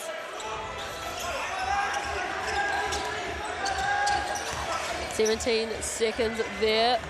Max Darling from the right corner. No one there attempting to get the rebound, so a wasted opportunity. Rusbadge, leading scorer for the Bulls tonight. Rusbadge, here's a quick release. You don't want to give him time and space. Oh, he says, let me show you all the tools I have in my toolkit. Classic. And that's one of them. Classic. Britt goes around Jones. Smith-Milner can't get there, but they're going to get the ball back because there was miscommunication from the Bulls players, all trying to get that offensive board. Couple back-to-back possessions of mishandled defensive rebounds. Granted, the Bulls are second in defensive rebounding rate in the league, so very uncharacteristic for them. And again, let's see if the Rams can capitalize on that mishap. Don't do so on that play. Isaac's really trying to get those charge calls tonight. I like the effort. I respect the effort. Not scared at all to step in front of someone going, for lack of a better term, balls to the wall down the court. Again, Isaac just stepping in the way. You see it here. Not afraid of a hit. Looks like he played rugby once or twice, maybe. So, Kason, I was just watching all the back chat happening between these guys because there is no love lost tonight. I will tell you that much. We love that, though. You want it under a controlled, competitive There's level, a lot of you know? puff chests out there right now. Oh, yeah. A lot of peacocking happening. I'm here for it. It brings the energy. We can feel it here on the sideline. Cameron. Tobias Cameron from the left corner looks at the crowd, says, "You like that?" Because I know you do. Oh, what a shot from Cameron. The Bulls again just firing from behind the arc. 31% so far in the game. And again, creating another turnover. I just feel like Brett is doing too much right now because he's trying to go alone. There's about 3 defenders in front of him each time, and we know that he's silky smooth with it. But at the moment, the Bulls are just running wild. Oh. And they get the ball back. Marcel Jones. That is the running of the Bulls right now.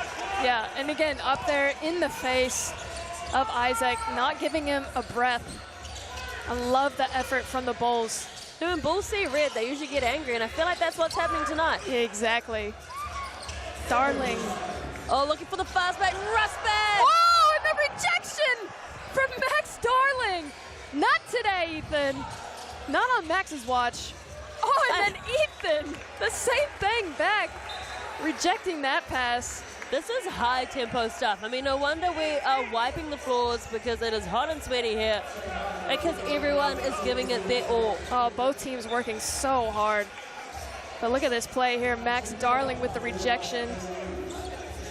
That's what you love if you're a coach. The sprint back on D, the rejection at the rim. Great stuff from Max. And the Bulls have shot out again to a 14-point lead. They just cannot get them to drop. Great rebound from Pena and tough finish, and he is on the score sheet. Hey, that's what we know he can do. We've seen his athleticism in the warm-up. Just showcasing it there on that offensive board.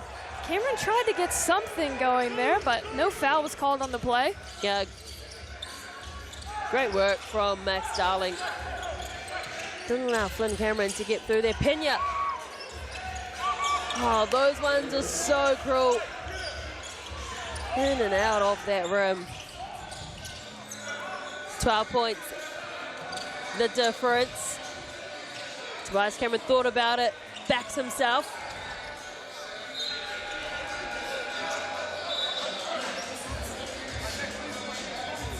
Minute left here in the second.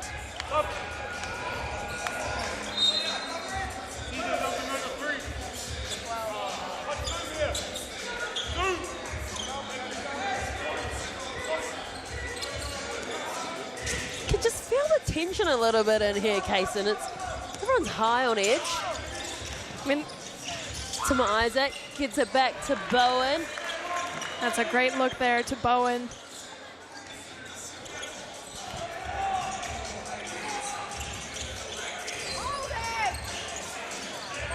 Tobias Cameron.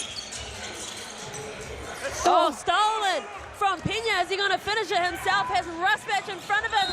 Oh, doesn't get the finish, but will get the foul. David Aquita came from absolutely nowhere, flying in to try to get the rejection.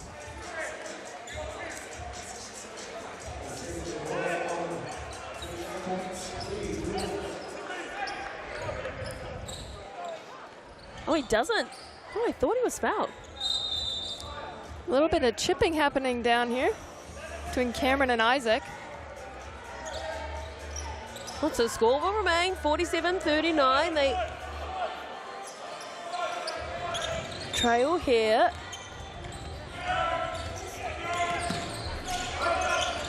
Hardy, Aquita putting in the screen. Hardy. Great vision to Flynn Cameron on the right corner. Aquita hustled for the rebound. Rusbatch couldn't get there while everyone is fighting for this ball. Aquita comes out with it. My goodness. Again, it's just a testament of the hustle and the grit and the determination from the Bulls tonight. Every single play, they are on it. Smith Milner Can't get it. And that is halftime here in Pukekohe for the Franklin Pool and Leisure Centre. And it is 49-39.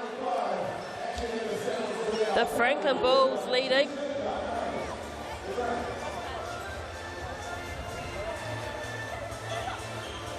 Shortly, we are going to hear from some of the players and get all their reaction. Let's go now to Kaysen. Out tonight, defense is hot. They're pressuring you guys. What are you going to do to counter that in the second half? We just have to match your physicality and box out pretty much. You're making it rain from deep. How are you going to carry that on into the second half? Yeah, guys are just finding me wide open, so when I'm open, I'm a shooter. So yeah. Doing a great job. Thank you. Well, the Bulls were quick to go back into the sheds. We will not hear from them, but halftime here. And the Bulls are leading the Canterbury Rams, who sit atop of the Sal's NBL table. 49 points to 39. Do not go anywhere. We will dissect all of the Chemist Warehouse stats right after this.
My friend Orlando's here.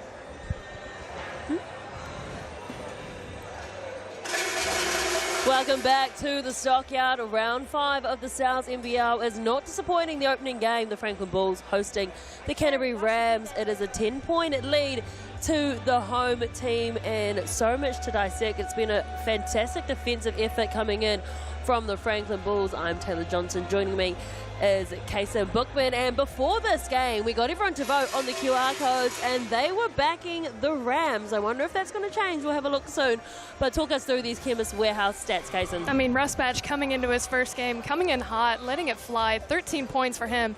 Tohi Smith-Milner as well. He's got 12. Most of those coming from behind the arc. Tay Hardy making things happen on both sides. And you see Cameron, he has been a beast on the boards, just cleaning it up on the offensive side as well as defensively. Walter Brown with 5 himself. An assist. Tay Hardy dishing it well. Taylor Britt not scoring as much as he'd probably like, but he is distributing extremely well. And you see 2 blocks from Okwera as well as Nafor and Tohi Smith-Milner with 1. Tobias Cameron, 2 steals, 1 apiece for Rusbatch, Cameron, Gloger, Pena, Bowen, and Britt. But again, I think the Bulls defense has been so disruptive that the Rams might be a little bit shell-shocked. Taylor Britt usually averages 19.6 points per game. He has been kept down, that is for sure. That is thanks to the work of the defense for the Franklin Bulls. Ethan Rusbatch has been a welcome addition back for the Bulls. He has come out here firing, certainly warmed up straight away. But this is going to be a big clash. Don't count the Canterbury Rams out just yet. They'll be getting a bollocking inside those sheds, that is for sure. Don't go anywhere. It'll be a big second half. It is the Bulls with the 10-point lead over the table-topping Canterbury Rams, 49-39.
Round 5 of the Sal's NBL sees the Franklin Bulls host the Canterbury Rams in the opening game on your Wednesday evening. And it's the 6th place Franklin Bulls leading the Canterbury Rams 49 points to 39. It's been an outstanding defensive effort coming in from the Bulls. The Rams, they usually average 93.2 points per game, but they have been kept quiet. There's a lot of their main shooters. Taylor Britt with 6 points. Connor Isaac with 2. Smith Milner currently leading them with 12, and Ethan Rusbatch and Tay Hardy, as well as Tobias Cameron, leading the way for the Bulls in that respect. But it is still everyone backing the Rams. The Bulls have come up a little bit from 36% up to 44%. They are 6th, as I mentioned beforehand, and there are a lot of teams. There are 5 teams, in fact, on 4 wins and 2 losses. And it's that points differential keeping the Bulls down in 6th place. But they are looking confident, feeling confident, and the crowd here has been absolutely outstanding, getting in behind their team. The hospitality, always good when you come to South Auckland. It was a great party here for your Wednesday evening. Nowhere else you should be if you're in and around at Tamaki Makaurau. But what do you think Quinn Clinton is saying to his Canterbury Rams team? They need to play their game. You know, the defensive pressure has really rattled them in the first half, and they've had some ticky-tack fouls that they weren't expecting. And, you know, players are stepping in front of Bulls players in transitions, like Isaac, but he's not getting the calls going his way. So again, just defensively, get your feet set a little bit earlier. You know the play's going to be there. Just keep executing, keep trying to get those defensive stops, and again, maybe flip it on them. Add that defensive pressure against the Bulls, rattle them, you know, get them out of their flow. But again, if you're the Rams, they got to get something going offensively. But credit to the Bulls, their defensive pressure has just been unmatched. Well, the Bulls, they do have the best defense in the competition. When you look at it, teams only shoot at 40% when they come up against the Bulls, and you can see why. It is absolutely suffocating the way they are defending this Rams team. But now the Rams coaching staff and the players have had a half to digest what has been thrown at them. So we'll love to see what they're going to do on offense to counteract the defense of this Bulls team. How are they going to grab the bull by the horns? Well, you can grab yourself a Sal's pizza, a large Brooklyn pizza, $39.99. Scan that QR code. That looks delicious. Yeah, I want to know what it is. Taylor Britt, again, was wanting to go straight to the rim. Sometimes it's not on, but he does get the call this time. We haven't seen him get many calls tonight. No, not many by a long shot. But again, on that play there, that was the right call. Tay was up a little too tight, and he took advantage. Forced to go all the way back are the Rams. Britt gets a handoff from Bowen. Britt for the deep 2-point shot. Looks a little bit better from Taylor Britt. Nice little jumper there. And look at this pressure against Hardy. I like that from the Rams. Again, give them a taste of their own medicine. Oh, Rusbatch did so well to get rid of Max Darling. Oh, didn't get the bounce off the glass though, so Smith Milner picks up the pieces. That quick acceleration from Smith Milner. Puts it up, gets the foul. Better start from the Rams. Oh, absolutely. A complete shift in momentum, you feel.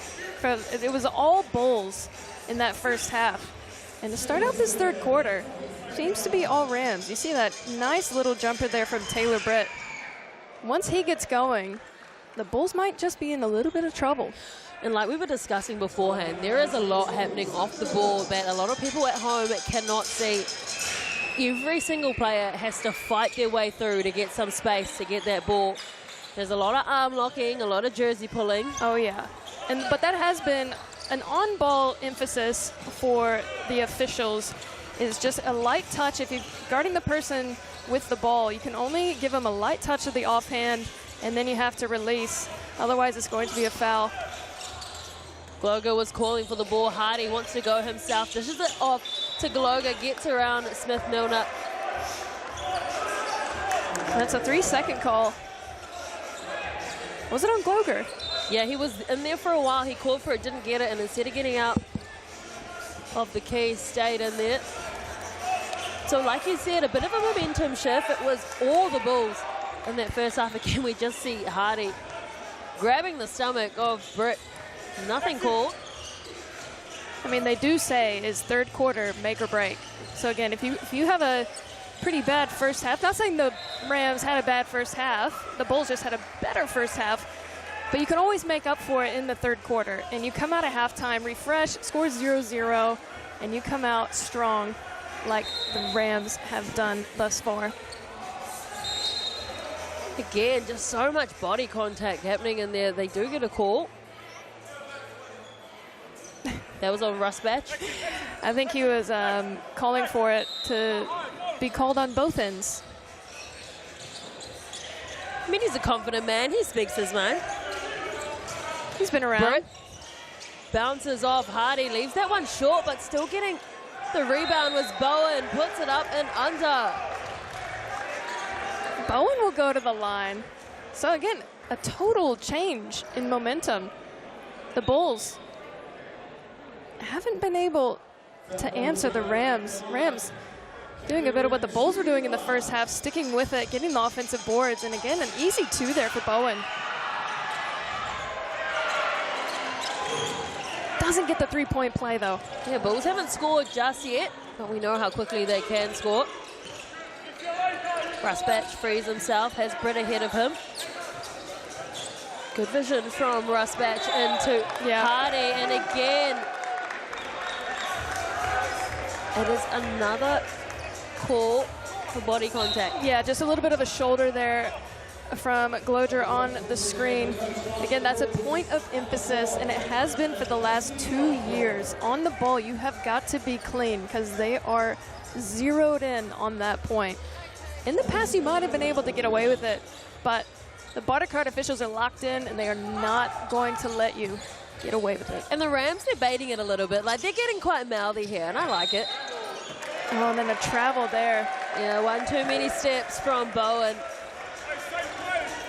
Not as free-flowing as the first half. I think this game hasn't been very free-flowing. It's actually been quite clunky. Hardy has Kaya Isaac on him. Aquita tried to set the screen, didn't work. Smith-Milner was preparing to jump. Tay Hardy opens up the scoring account for the Bulls in this third quarter. Taylor Britt wants to go quickly, goes straight to the rim. Lafore came in and looking for the block. Rusbatch fires a shot to Aquita on the fly. Smith-Milner puts his hand up, acknowledges it. Yeah, that's better offense from the Bulls. Again, find the big man in transition.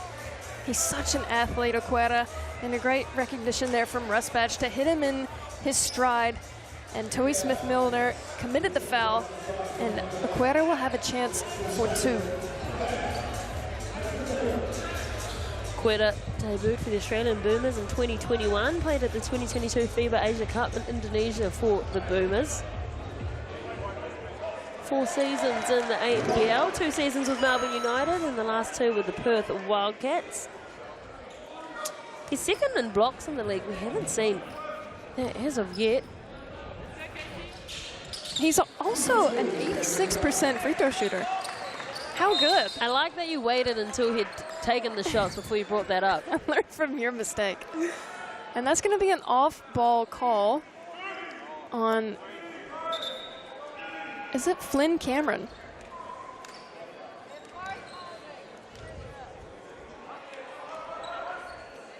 It might be not a technical. Not quite sure what the call was there. Well, neither are the bench up here because we asked everyone what the call was.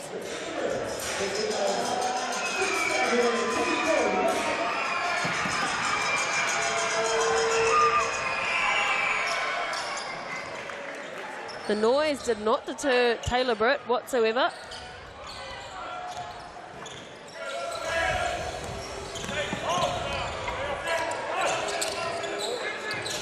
Hardy to Rusbatch. Aquita. Good ball movement here. Flynn Cameron lets it soar. Smith-Milner tidies up the rebound. Britt has Rusbatch, has the footwork. It's good. Oh, the intercept from Flynn Cameron. He's so exciting to watch. Flynn Cameron, just a little bit of a pest on defense, isn't he? Disrupting the play there, got the steal. And again, had the foul committed on him. But I like this from the Rams. They are up in the grill of the Bulls, matching the intensity defensively.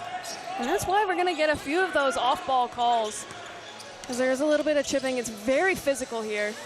You see Cameron with the 2, just bullied his way to the finish. He's feeling confident, as Flynn Cameron. Remember, he's come off a good season with Melbourne United. He went down to the Hawks in the final. Oh my goodness, Toy Smith-Milner from way back downtown. He made Nafor pay for his aggressive help defense, knocking it down from Steph Curry range. Smith-Milner leading his team on 3-point shots this evening. 5-point difference. Rusbach on the floor.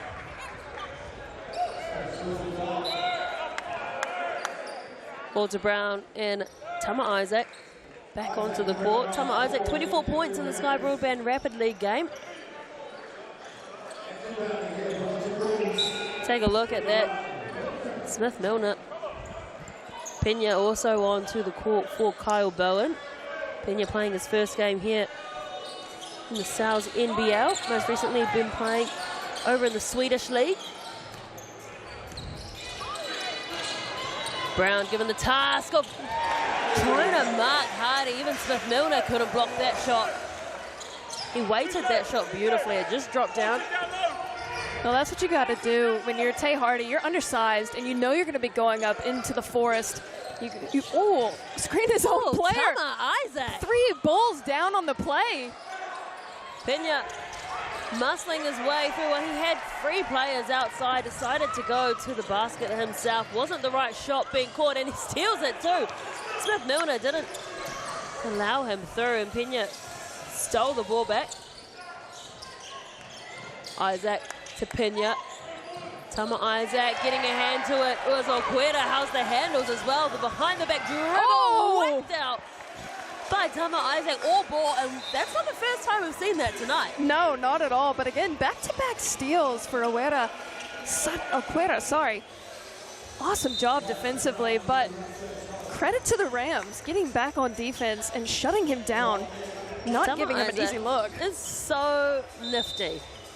Nifty, that's a good word. Word of the day. I like that. Young 18-year-old. The pirouette coming through from Hardy. Flynn Cameron with the rebound. Knocked out by Kaya Isaac. It's a scrap on the ground for it, and it will go the way of the Rams. Heads-up play there from Flynn Cameron. From our angle, you could see it pretty well. As he was tumbling out, he just kind of put his back to Brown, Walter Brown, and not allow him any opportunity to get the ball from him. Unfortunately, though, he was out of bounds. But just a heads-up play. Really like Flynn Cameron's game. So smart, so disruptive. As you see it here, the full court pressure from the Bulls. It's been a low-scoring occasion here because of the defensive work. Got a 7-point lead to the Franklin Bulls. Tama Isaac using the screen. Pena plants, sets, fires.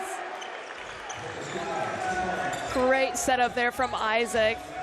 Just waiting behind the 3-point line was Pena. Great shot. Hardy all the way to the rim. Max Darling can't believe it. I'd love to see the G.J. Gardner-Holmes replay on that one. That was nice from Tay Hardy. Max Darling didn't fall for the initial little swoop-de-doo, but was called for the foul in the end. He's adamant he got all ball. As they all say. I can't tell. Yeah, hard to tell from that angle. Oh yeah, he did come down on his arms. It's usually a foul call. Hardy makes him pay. As I mentioned, in his second professional season, played recently in Mongolia, averaged 21.4 points per game. No surprise there. None at all. He's got 16 on the night. 15.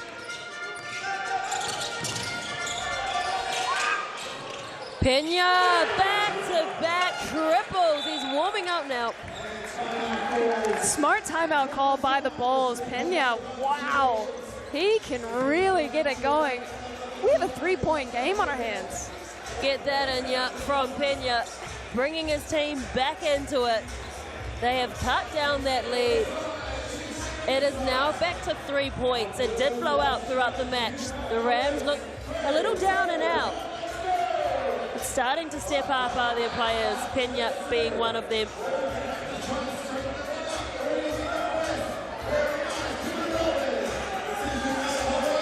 Biggest lead of the game for the Bulls was 14 points. Cut it back down.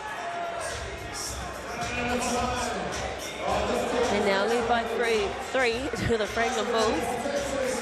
I mean, I think the story for the Rams coming back, obviously the input of Pena, but the second chance points, points in the paint, points from turnovers, fast break points. I mean, they're still below what the Bulls have been producing, but they're just creeping back in a bit at a time, crashing the offensive boards, picking up the defensive intensity, pardon me, and just really locking in. And they look a lot more cohesive in this third quarter than they did in that first half. But it's always the issue, you know, you bring new players in. You've gone 5 games into the season, 6 games into the season. You add another player, and it can totally change the dynamic, either good or bad. And both teams have a new player on the roster. So again, just learning their roles, learning each other, and trying to figure it out. Still early days in the NZNBL. A lot of movement there. Before this, say Hardy steps back for the 3. Darling is tough to get the rebound.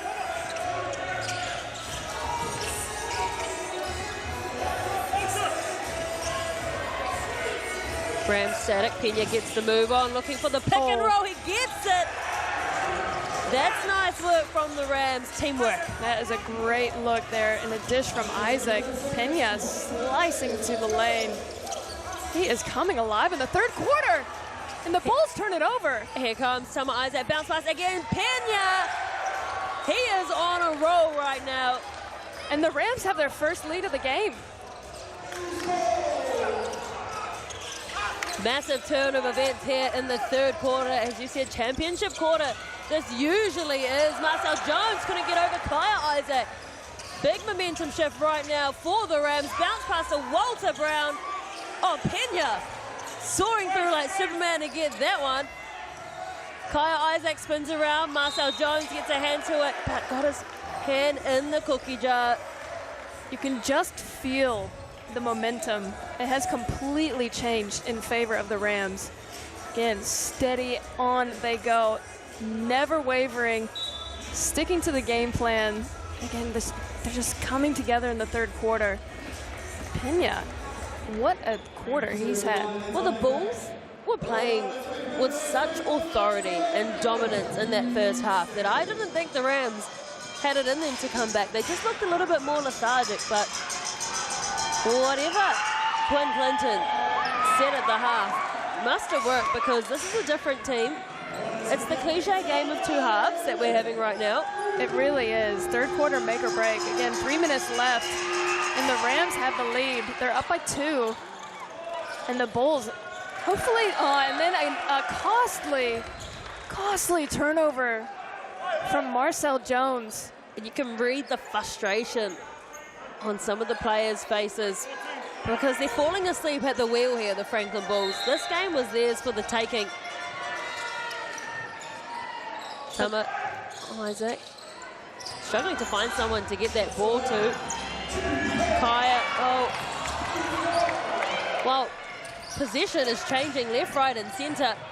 Marcel Jones, again, another steal, this time from Walter Brown, just getting into the passing lane. How's the footwork? Ruspatch loses his footing. Kaya Isaac has all the time. Does it go? How about the putback from Walter Brown? The arm extension. I don't think he had any fingers left. It was so long. How long are those hands from Walter Brown? Unreal. Rebound Again, circus play. You see him here working hard, distributing, and then he crashes the board just like that. The left, it didn't look that impressive for that angle, but from where we're sitting, oh my gosh. Yeah, it looked a bit anticlimactic from that angle, but I'm telling you, from the angle we're sitting at, it looked insane. I mean, he stretched, yeah, his arms grew another 2 centimeters there. Yeah. He had no right to get that one back. Wow, a complete turn of events. I mean, the Bulls, now is the time, you know, the momentum has shifted, and you can see that they're just not communicating well. You know, things kind of going in the favor of the Rams, and they're just shutting down. There's not a lot of camaraderie on the court at the moment. And they've quieted this crowd down. Usually we can't even hear each other think in this stadium. But right now, the Bulls are being silenced. Yeah, and right now, this is when you have to pull together. There's still a lot of time left in the third quarter. You can make a statement in the final 3 minutes. But again, you've got to finish way stronger than they started, because we talked about the Bulls shocking the Rams in the first half, and now it just seems Uno reverse. It's the Rams. They pulled the Uno reverse card in the second half. They truly have. Hardy looking to get something going for the Bulls team. Lovely handoff to Rusbatch, but it isn't going to count. And none other than Pena to step in the way of Hardy to draw the charge.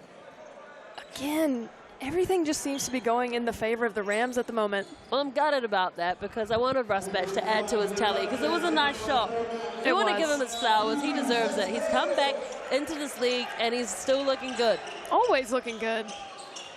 13th season, as I mentioned. He got a season high of 23 points last year against the Canterbury Rams. So he likes to put points up against the men from Christchurch. Max Darling tries to bully his way through. Oqueta gets up high, and he's quick for a big man. He really is. I believe that's his third or fourth steal of the night.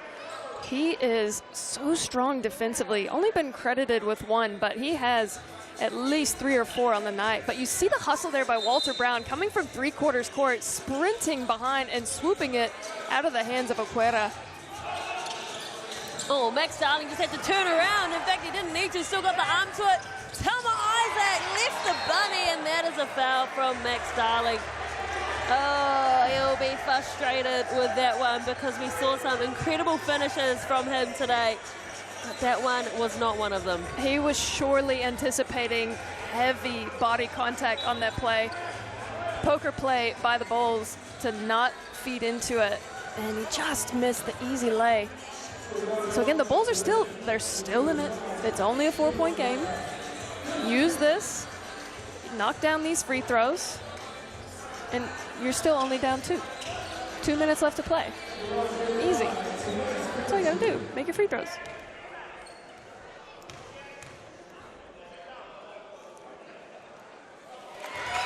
Nothing but net there for Tobias Cameron.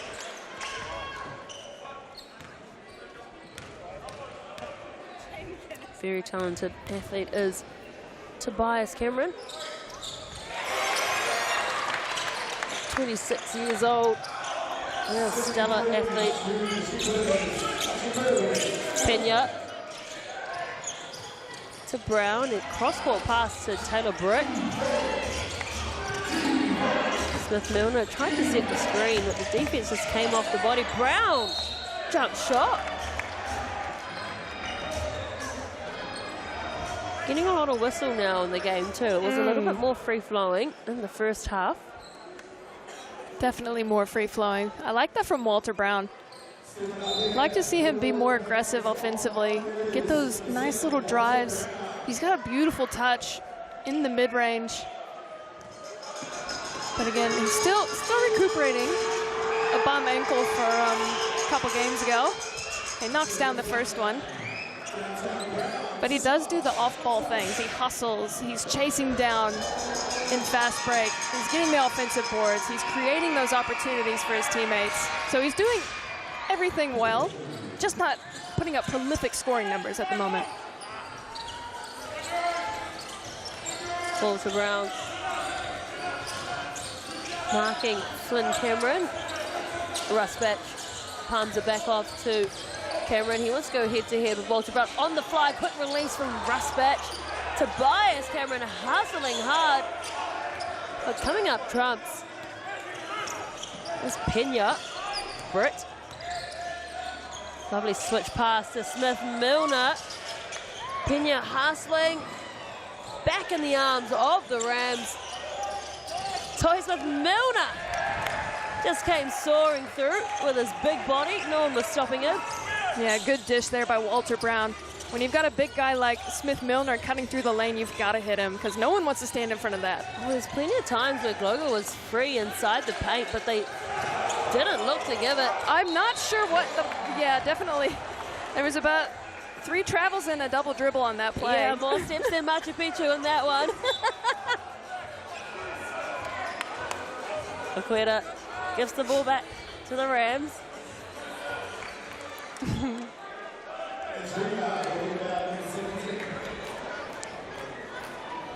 6-point lead now.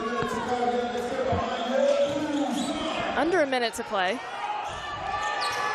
Tama Isaac gets it to Smith-Milner. A lot of movement. Pena. Couldn't get that one. Less than a minute left in this third quarter. The visitors now up by 6 points. Tobias Cameron called for the cut, decided to go himself. Body checking coming in from Kyle Isaac. Oh, he checked the ice in his veins. Wow, that was some old school basketball play there. Oh, he got the steal! And he got the steal too, but his foot was out. Oh, we can't have it all, Tobias Cameron, but I told you, he's an athlete. Oh, we got to see the replay on that one. Unreal It was the look stuff. down at his veins for me after the shot. Just taking an absolute pummeling and then a nice little hook shot. So nice. It's about 3 seconds difference between the shot clock and the game clock. Britt wants to go on his own, pulls up for the jump shot. Oh, Tama Isaac tried to get the put back, isn't going to get it, but it's a foul and Rusbatch is not happy. I don't think anybody in the stadium's happy about that call. Listen to that. It was a 50-50 ball. You see it here on the rebound. And it just looked like as both of their arms were coming down, Rusbatch was over the top. And that'll be his 4th foul. Yeah, you don't want to lose someone like him, so quite obviously he will check out. Flynn Cameron back on to the court. What a luxury, though, to have some of those greats in your team.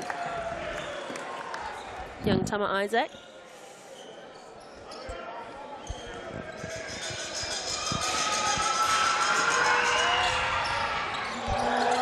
Two from two on that trip. 3.2 seconds left in this third quarter. They need a quick release. Getting it back to Tay Hardy. The Hail Mary shot bounces off the back of the backboard. And it's a huge turn of events here at the Franklin Poulton Leisure Centre. The Canterbury Rams have outscored the Bulls 28 points to 14. They have doubled the scoring for the Bulls in this quarter, and it is the Rams leading 69 to 63.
Welcome back to the Franklin Pool and Leisure Centre in Pukekohe, aka the Stockyard, where the Bulls are trailing the Canterbury Rams 69-63. They had the halftime lead, 49-39, and all of a sudden the Rams came to life. They outscored the Bulls 30-14 in that third quarter. Remember, the Bulls, they had a slump again in the Saints in the third quarter last week. They only scored 8 points against them. So the third quarter is their Achilles heel. Grab yourself a large Brooklyn pizza there. And this popped up plenty times. I'm sure you're feeling hungry. Almost a backcourt violation there from Cameron. Left the ball behind. Ref said no. You were on the ground. But this is another thing. I feel for the refs because every call they make is challenged by the player that they call it on. Well, they're not helping themselves because they're not giving anyone any tease. No. I wouldn't be surprised if we saw at least one before the end of the game. Yeah, well, it has been very physical off the ball. There's been a lot of chat. Hardy. Oh, yeah. Managed to find his way through there, throws his arms up at the ref, says, come on, give me a call. He's so strong underneath, not deterred by the many flailing arms of the Rams D. Smith-Milner throws caution to the wind. Leading his team in triples tonight. Smith-Milner, the big man, can shoot. He is really lighting it up, and I'm eating my words from early on when I said if you're going to run D, you want him to shoot it, and I stand corrected. You do not want him shooting the three. Hardy again. Just driving hard into the paint or around the rim because you're bound to get a call. Yeah, I mean, it's not an easy task guarding him. He's so quick, and he's extremely strong. He's built like a running back. So quick. Smith-Milner is at 22 points right now. Yeah. He has had a phenomenal shooting game. Hardy, spins around Kaya Isaac. That defense is good, though. He got it. Somehow managed to get that ball to fall in, taking the contact. Tay Hardy. Wow. He's helped the crowd find their voice again. Kaya Isaac tries to get around Tobias Cameron. He's fouled en route to the rim. Tobias will claim that one. Doesn't mind the call. Just put the hip out a bit. Just a little bit of a hip check.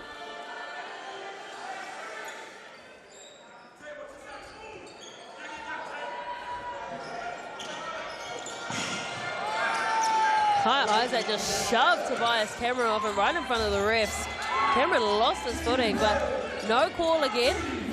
Britt had no right to get through there. They're crashing the boards. He hits the deck on his back.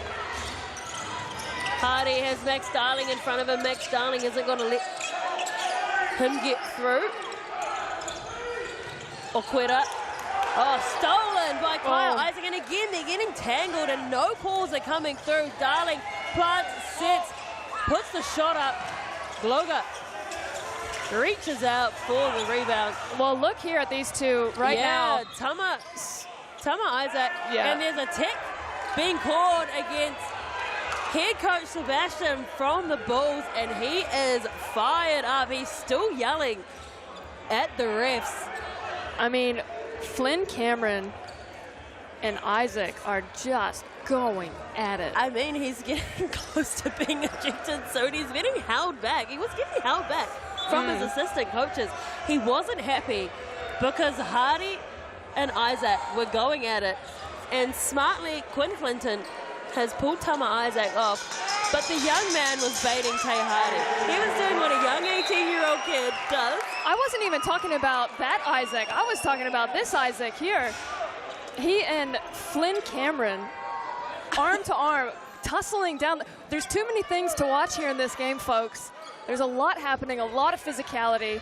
It makes for exciting stuff as long as it stays semi-clean. It's on a knife's edge, right? Like, you can cut the tension in here. But yeah, yes, you're right. I was looking at that tussle between Hardy and Tama Isaac. Kaya Isaac was going hard too. And Flynn Cameron says, be quiet because I'm going to put a 3 on you. Unbelievable, Flynn Cameron. This place has come back to life. And there's a timeout called from the Rams. And it's a 2-point ball game. with 8 minutes left to play. That's one way to silence the opposition with a three-point shot like that. And Hardy went over to the ref that gave Sebastian a tick and just asked some questions. But you're not getting any favours when you're getting a deck called against you. But there's just so much happening in this game. And to be fair, it probably could have been handled a bit better earlier if they called it out earlier. But it's just been festering and festering in the last few quarters. And in the fourth quarter, it is exploding. I like that they were letting it play out, though, initially. But you're right. They should have put a clamp on it a little bit earlier, because now it's like do or die time, and both teams, you can tell they want it. I mean, the competitiveness is unreal. Ethan Rusbatch and Toi Smith-Milner in a fight for who is going to be the game MVP. Currently, it's heavily in favour of Mr. Rusbatch. I mean, his body's flying everywhere here as well, and the crowd included. They threw a ball up into the crowd and about 5 kids died for it, face planting on the ground. Body on the line stuff here for both teams and in the crowd.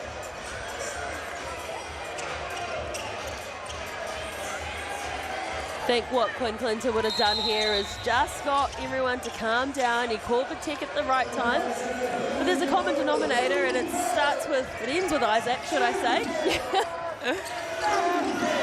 Brett. Tobias Cameron almost got the steal. He has Mafor on him. Oh! I'm liking this from the Bulls. I feel their energy coming back. They've got the pep in their step again. Only down by 2, but behind the Cameron boys, man, they are really coming to life. 2-point game here in Franklin. Oh, great switch coming in from Kaya Isaac. Stand up, Kaya Isaac. That is good. Silky smooth stuff from Kaya Isaac. Again, making it look so easy. Tobias Cameron from the left corner, but Mafor comes up with the offensive board. Hardy slips, gets it to Okweta.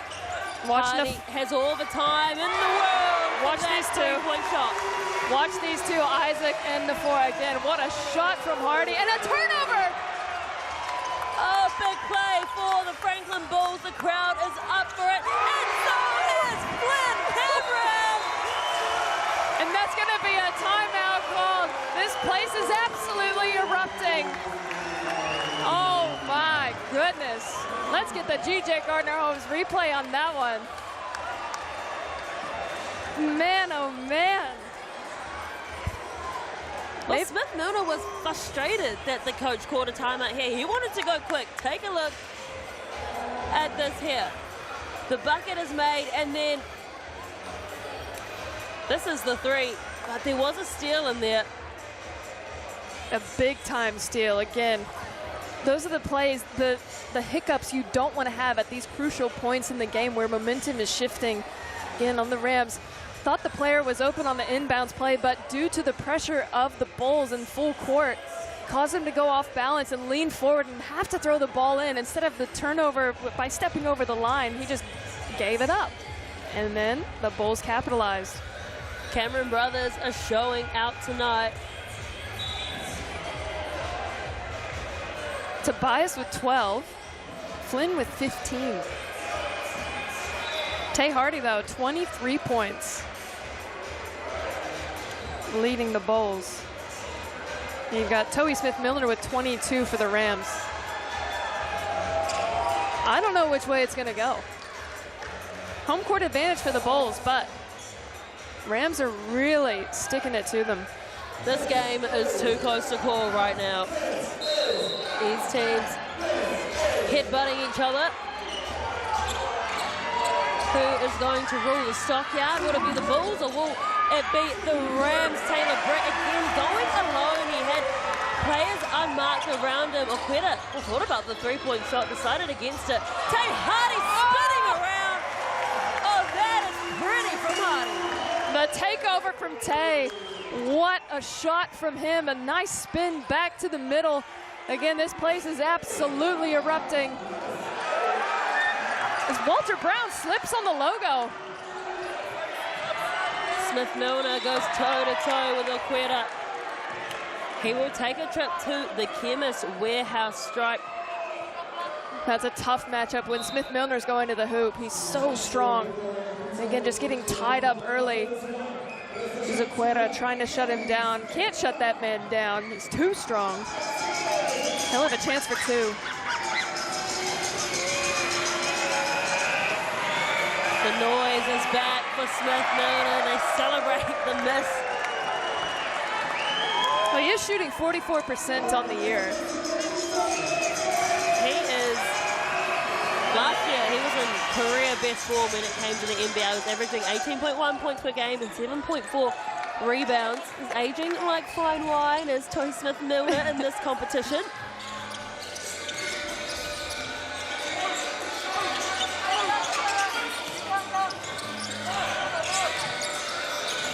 Flynn gets it to his brother Tobias. Hardy puts in the footwork, has young Tama on him. Tobias Cameron throws up the three-point shot and extends the lead. Oh my goodness.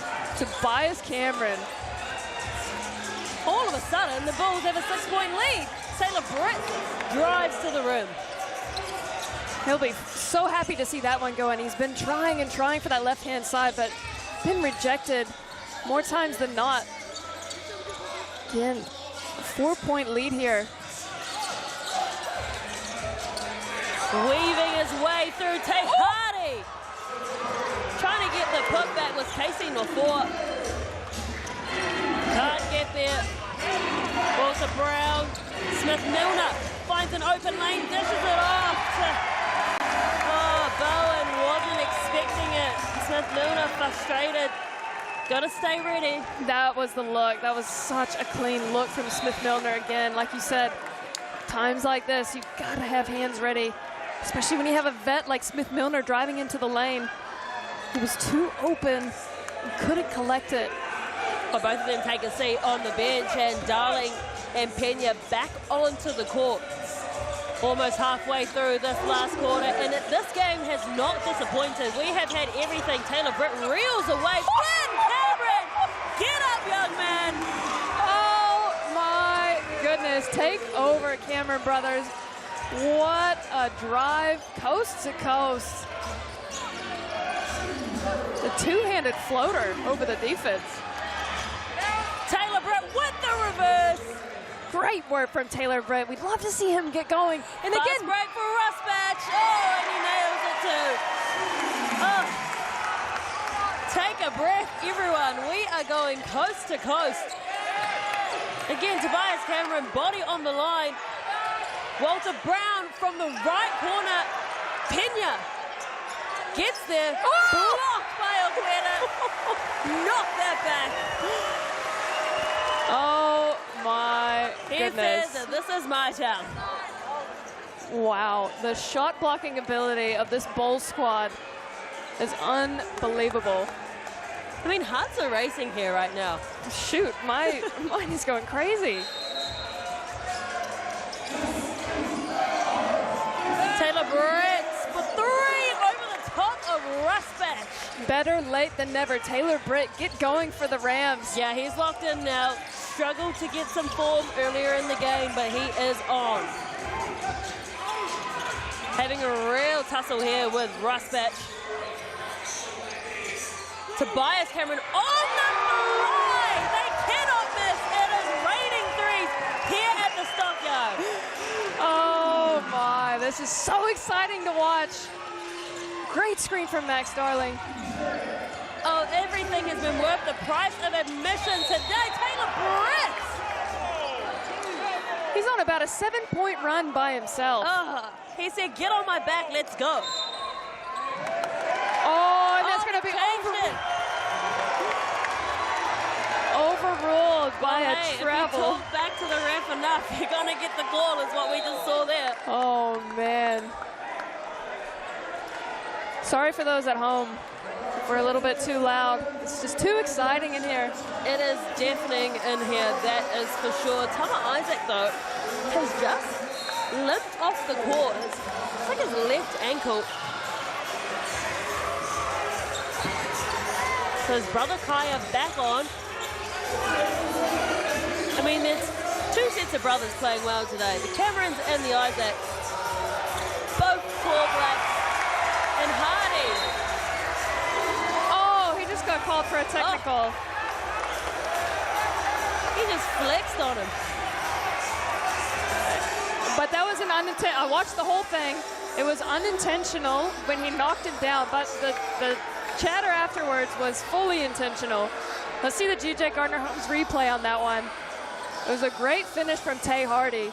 You'll see it here, shaking and baking, getting the finish, and he wasn't looking, and then he fell, and then he had something to say. So at this point in the game, you gotta be a little bit smarter than that. You don't want to be giving away free points. You were sitting next to me, and I cannot even hear what you were saying. I know. That is how loud it is in here. So insanely loud.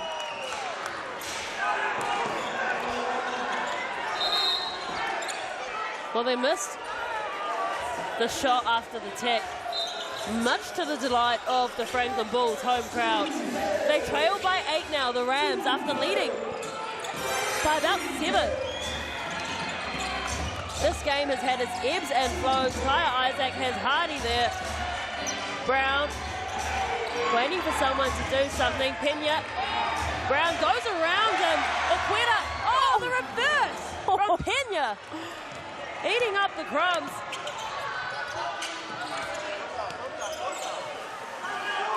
Crowd silent after that one. Oh, there are some tired bodies out there you can see. It has been a real dogfight out on the court. Rusbatch off balance, deep two, and he stares down the Rams bench. Oh my.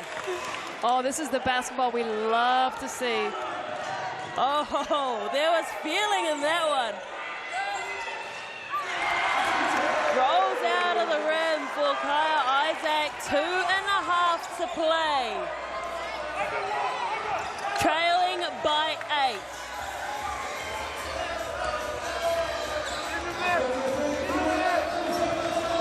Rusbatch, back to Hardy.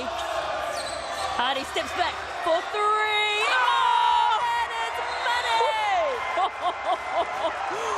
Oh my God. The crowd are up on their feet. They are entertained. Well, you said it. Tickets worth the price of admission. Holy. Look at this play here. With the step back between the legs. No one can stop this man. Tay Hardy having himself a night. 27 points, 11 from 19. Shooting 57% from the field. 25, sorry, that'll improve from now, but again, where's he on that list? Get his name up there. Throw Tay some Hardy. respect on Tay Hardy's name. Come if you are on. voting right now. He's been begging for it all night, proving himself left, right, and center. He can do it down low. He can do it from behind the arc. He can do it all. Tay Hardy. Oh, unreal stuff. He's 100% from the line. He's got 6 assists on par. Yeah, he's on a 30-piece. Our stats just updated. 30 points for Hardy. The Rams, though, you just can't help but think if they had got into their groove in that first half. I mean, they were kept to 39 points. Yep. Over 2 quarters of basketball, the league leaders. They were taught a lesson here, but hey, 2 minutes left. It is far from over, but they do have an uphill battle. And the Bulls still relentless on defense, sticking to what's been working. Not giving the Rams an inch. Walter Brown elevates. Brown. Trying to apply some full court pressure here. Brett has to mark Tobias. Well, good work from Walter Brown. Slim. Oh, he gets the whistle. Walter Brown cannot believe it. Slams the ground in frustration. I mean, that's such a tough play from Cameron. Again, on the right-hand side, switches it to the left, enough to make that body contact with Walter Brown. And Walter Brown is on 3 or 4 fouls now. You see it there. Smart heads-up play from Flynn Cameron, getting that ball on the left side, and he'll have a chance for 2. Well, that's why Flynn Cameron is probably one of the greatest prospects we've had coming up through the New Zealand system.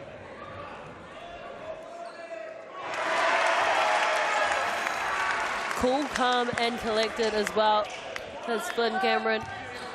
If your dad pedal, you would be so proud of your sons and their performance tonight. I really like that free throw routine. The breath in, the breath out. Love that. Cool, calm, collected. Taylor Brett goes himself. Oh, Hardy hustling. It will be Rams ball for the jump ball. It's so strange that that slight lull that the Bulls had in that third quarter completely flipped it around here in the fourth. Yeah, let's remind everyone, in the third quarter, the Rams outscored the Bulls 30 points to 14. You flip the script now. They have outscored the Rams 33-17. I guess it's not third quarter make or break, but it does help if you have a strong third quarter. Well, equally, the Rams will review this game and be disappointed with their first half, but they'll be happy with their shooting like that. Taylor Britt not happy with that, but that was extremely physical from both players. When we talk about it, a lot of off-ball contact happening in this game. Again, Tay Hardy having a tough time getting that ball across half. Rams swarming him every which way. And Backcourt. That's what you get for suffocating defense, and it has been the Bulls who have dished that out to the Rams, but they get a taste of their own medicine. 9 points in a minute 18, but they need to get some stops, and they need to be accurate with the shot. What are they going to do? Isaac threads it back to Smith Milner. He just overcooked it. Made it difficult for Smith Milner. Alley-oop incoming. Oh, he left it up there. And it's a goaltend, so they'll count it. Oh my, we have seen it all. Getting a little bit of everything tonight, aren't we? We just need an ejection, then we would have had everything. Would have had the bingo.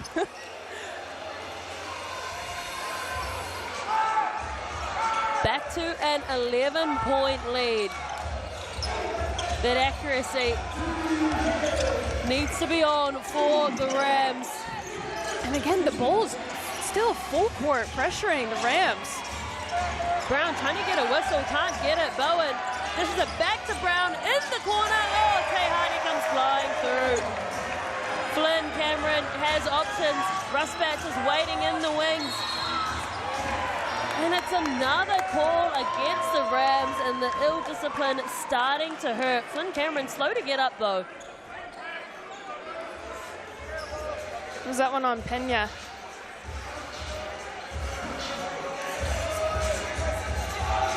The pace, the intensity. He's just got a bit of blood, on his shoulder, on his elbow. Oh. We just need to wipe the court up. Would assume he needs to come off. He wants to shoot those free throws. You know he does.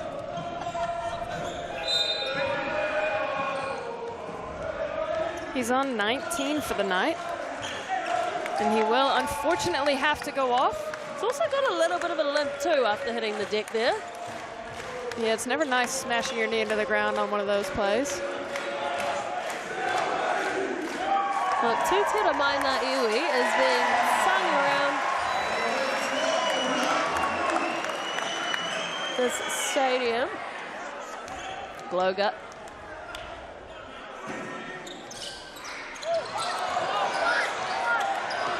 Gets the first, not the second.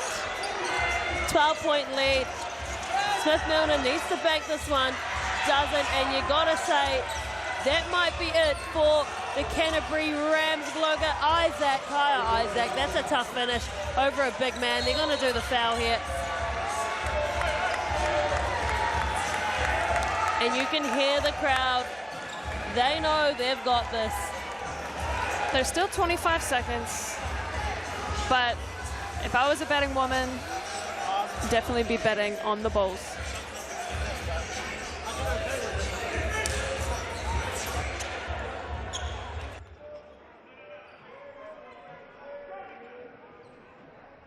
Oh.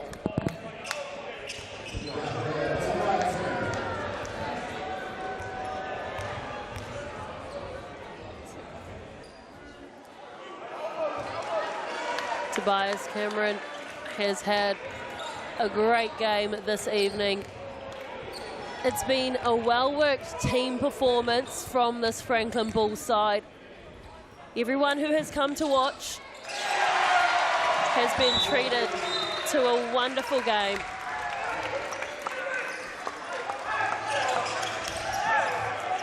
Let this be your sign that if you are in the vicinity, make sure you get to their next game. You will not be disappointed. Taylor Britt goes up. It might be too little, too late. Sebastian, the head coach of the Bulls, has called time.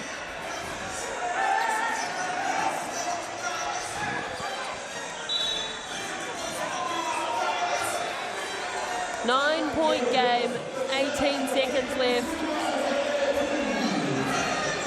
I don't think many people predicted this. We know that the Bulls are a great side,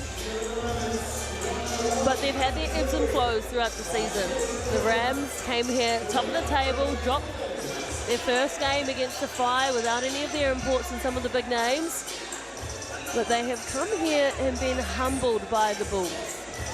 I mean, the Bulls have really come to play. They've stuck to their game plan. Like their season, they had a little bit of an ebb and a flow in that third quarter, but they have come out here in this fourth quarter and completely turned it around. And again, credit to them on defense. They're absolutely working their tails off. The physicality of this game has been unmatched. And you see the ball boys and the towel boys getting their pay earned tonight. Never seen so much floor wiping happening, but there's a little bit of blood on the court right now. Some of Flynn Cameron's blood out on the court.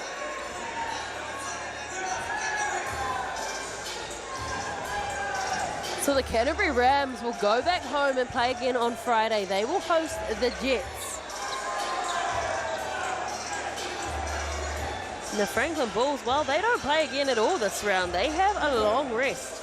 They'll play again next Wednesday, this time against the Otago Nuggets. A well-deserved rest after this game. Yeah. They've really laid it all on the line. The crowd are just absolutely loving it, though. They're all having such a great time.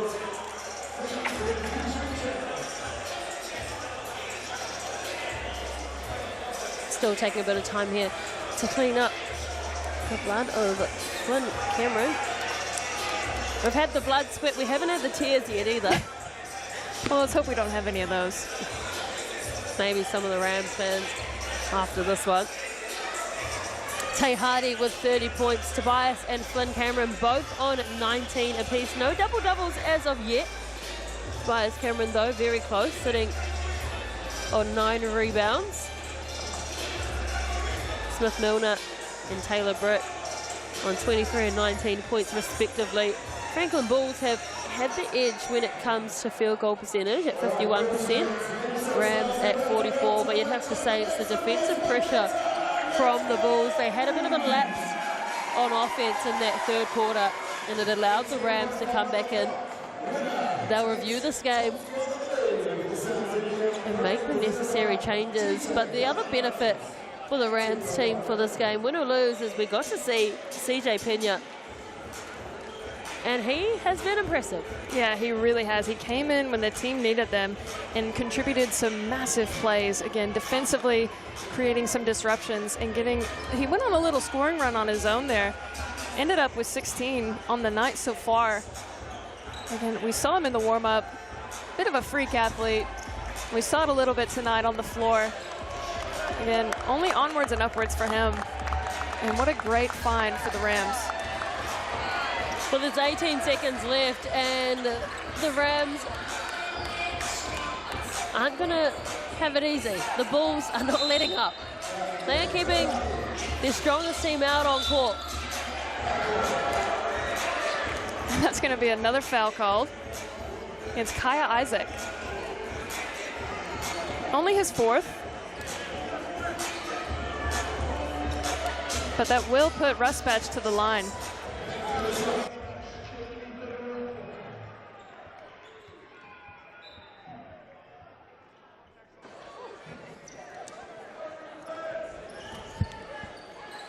Ruspatch will shoot for 2.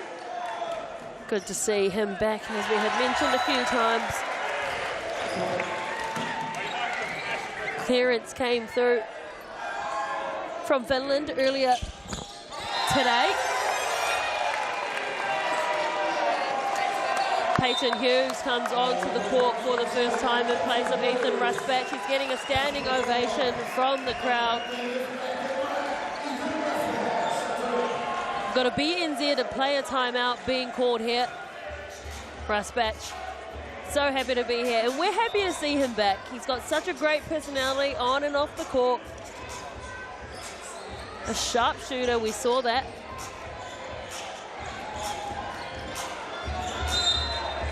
Scan your QR code in front of you for a chance to win tickets to a game. Smith Milner blocked by Oquera, but it's finished by Pena. It almost takes away from the great block we just saw because Pena came up with the finish. But Oquera, my oh my. The shot blocking capability of this Bulls team is insane. The length, the timing as a team on the night. They've got 7 blocks. Team averaging 4 normally. Again, it's just a credit. They're locked in. They came to play, and they've really put it on the line tonight.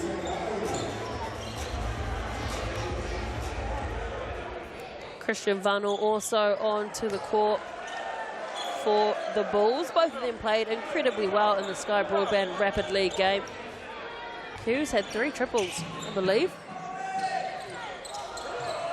Brown goes up for the rebound, brings the ball down court. Hardy not giving up on defense. That has been the story of the game. Tobias Cameron wants to start down. There's 2 seconds left on the shot clock. Oh no. I think he tried to call for the BNZ player timeout. It just came too late. It was all an anticlimactic end to what has been a brilliant game. In the end, it is the Franklin Bulls who get the win, 103 points to 94. They have toppled the league-leading Canterbury Rams, who will have to play again on Friday at home against the Jets. But what a win for the Franklin Bulls. Welcome back to Ethan Ruspatch, but the Cameron brothers, simply outstanding. Oquera was big on defense, and Tay Hardy, a 30-piece tonight for Tay Hardy. There's plenty of feeling and emotion in that game, but let's go to Kaysen.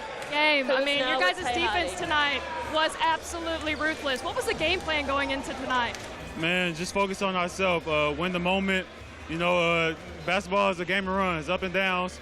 And we just came out here and just played our identity, and we got the win. Yeah, you guys had a really strong first half and then a bit of a lull in the third quarter.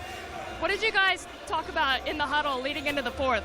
Just staying true to ourselves. We probably got it out of our identity for a little bit in the third quarter, but we found a way, and we stayed together throughout all the adversity. You guys did awesome. Thank you. Thank you. Behind them, so good to see. And with this win, the Franklin Bulls go to the top of the table. The Rams still sitting in at second. Let's take a look at the Chemist Warehouse stats. Tay Hardy, 30 points. Tohi Smith-Milner leading the way as well with his team for 23 points. Walter Brown, the only player to hit a double-double. It's CJ Pena as well. But just a big effort all around from a lot of players. It wasn't a complete performance from both teams by any means. There was glimpses of brilliance in both teams, but in the end, the Bulls they came up with the win.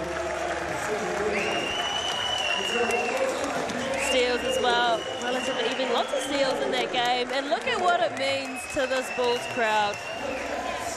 They're all coming down to go onto the court. That's what happens here at the Franklin Pool and Leisure Centre. And Tobias Cameron's even hitting the gritty down there. I mean, this is, it's all happening here. But don't forget, there are still plenty more games to come. Can you believe that was just the first game of round 5? It was electric. On Thursday, the Sharks will host the Saints, and then it's a double on Friday. Tuatara and the Panthers, and then the Rams, they'll be licking their wounds, and they play the Jets.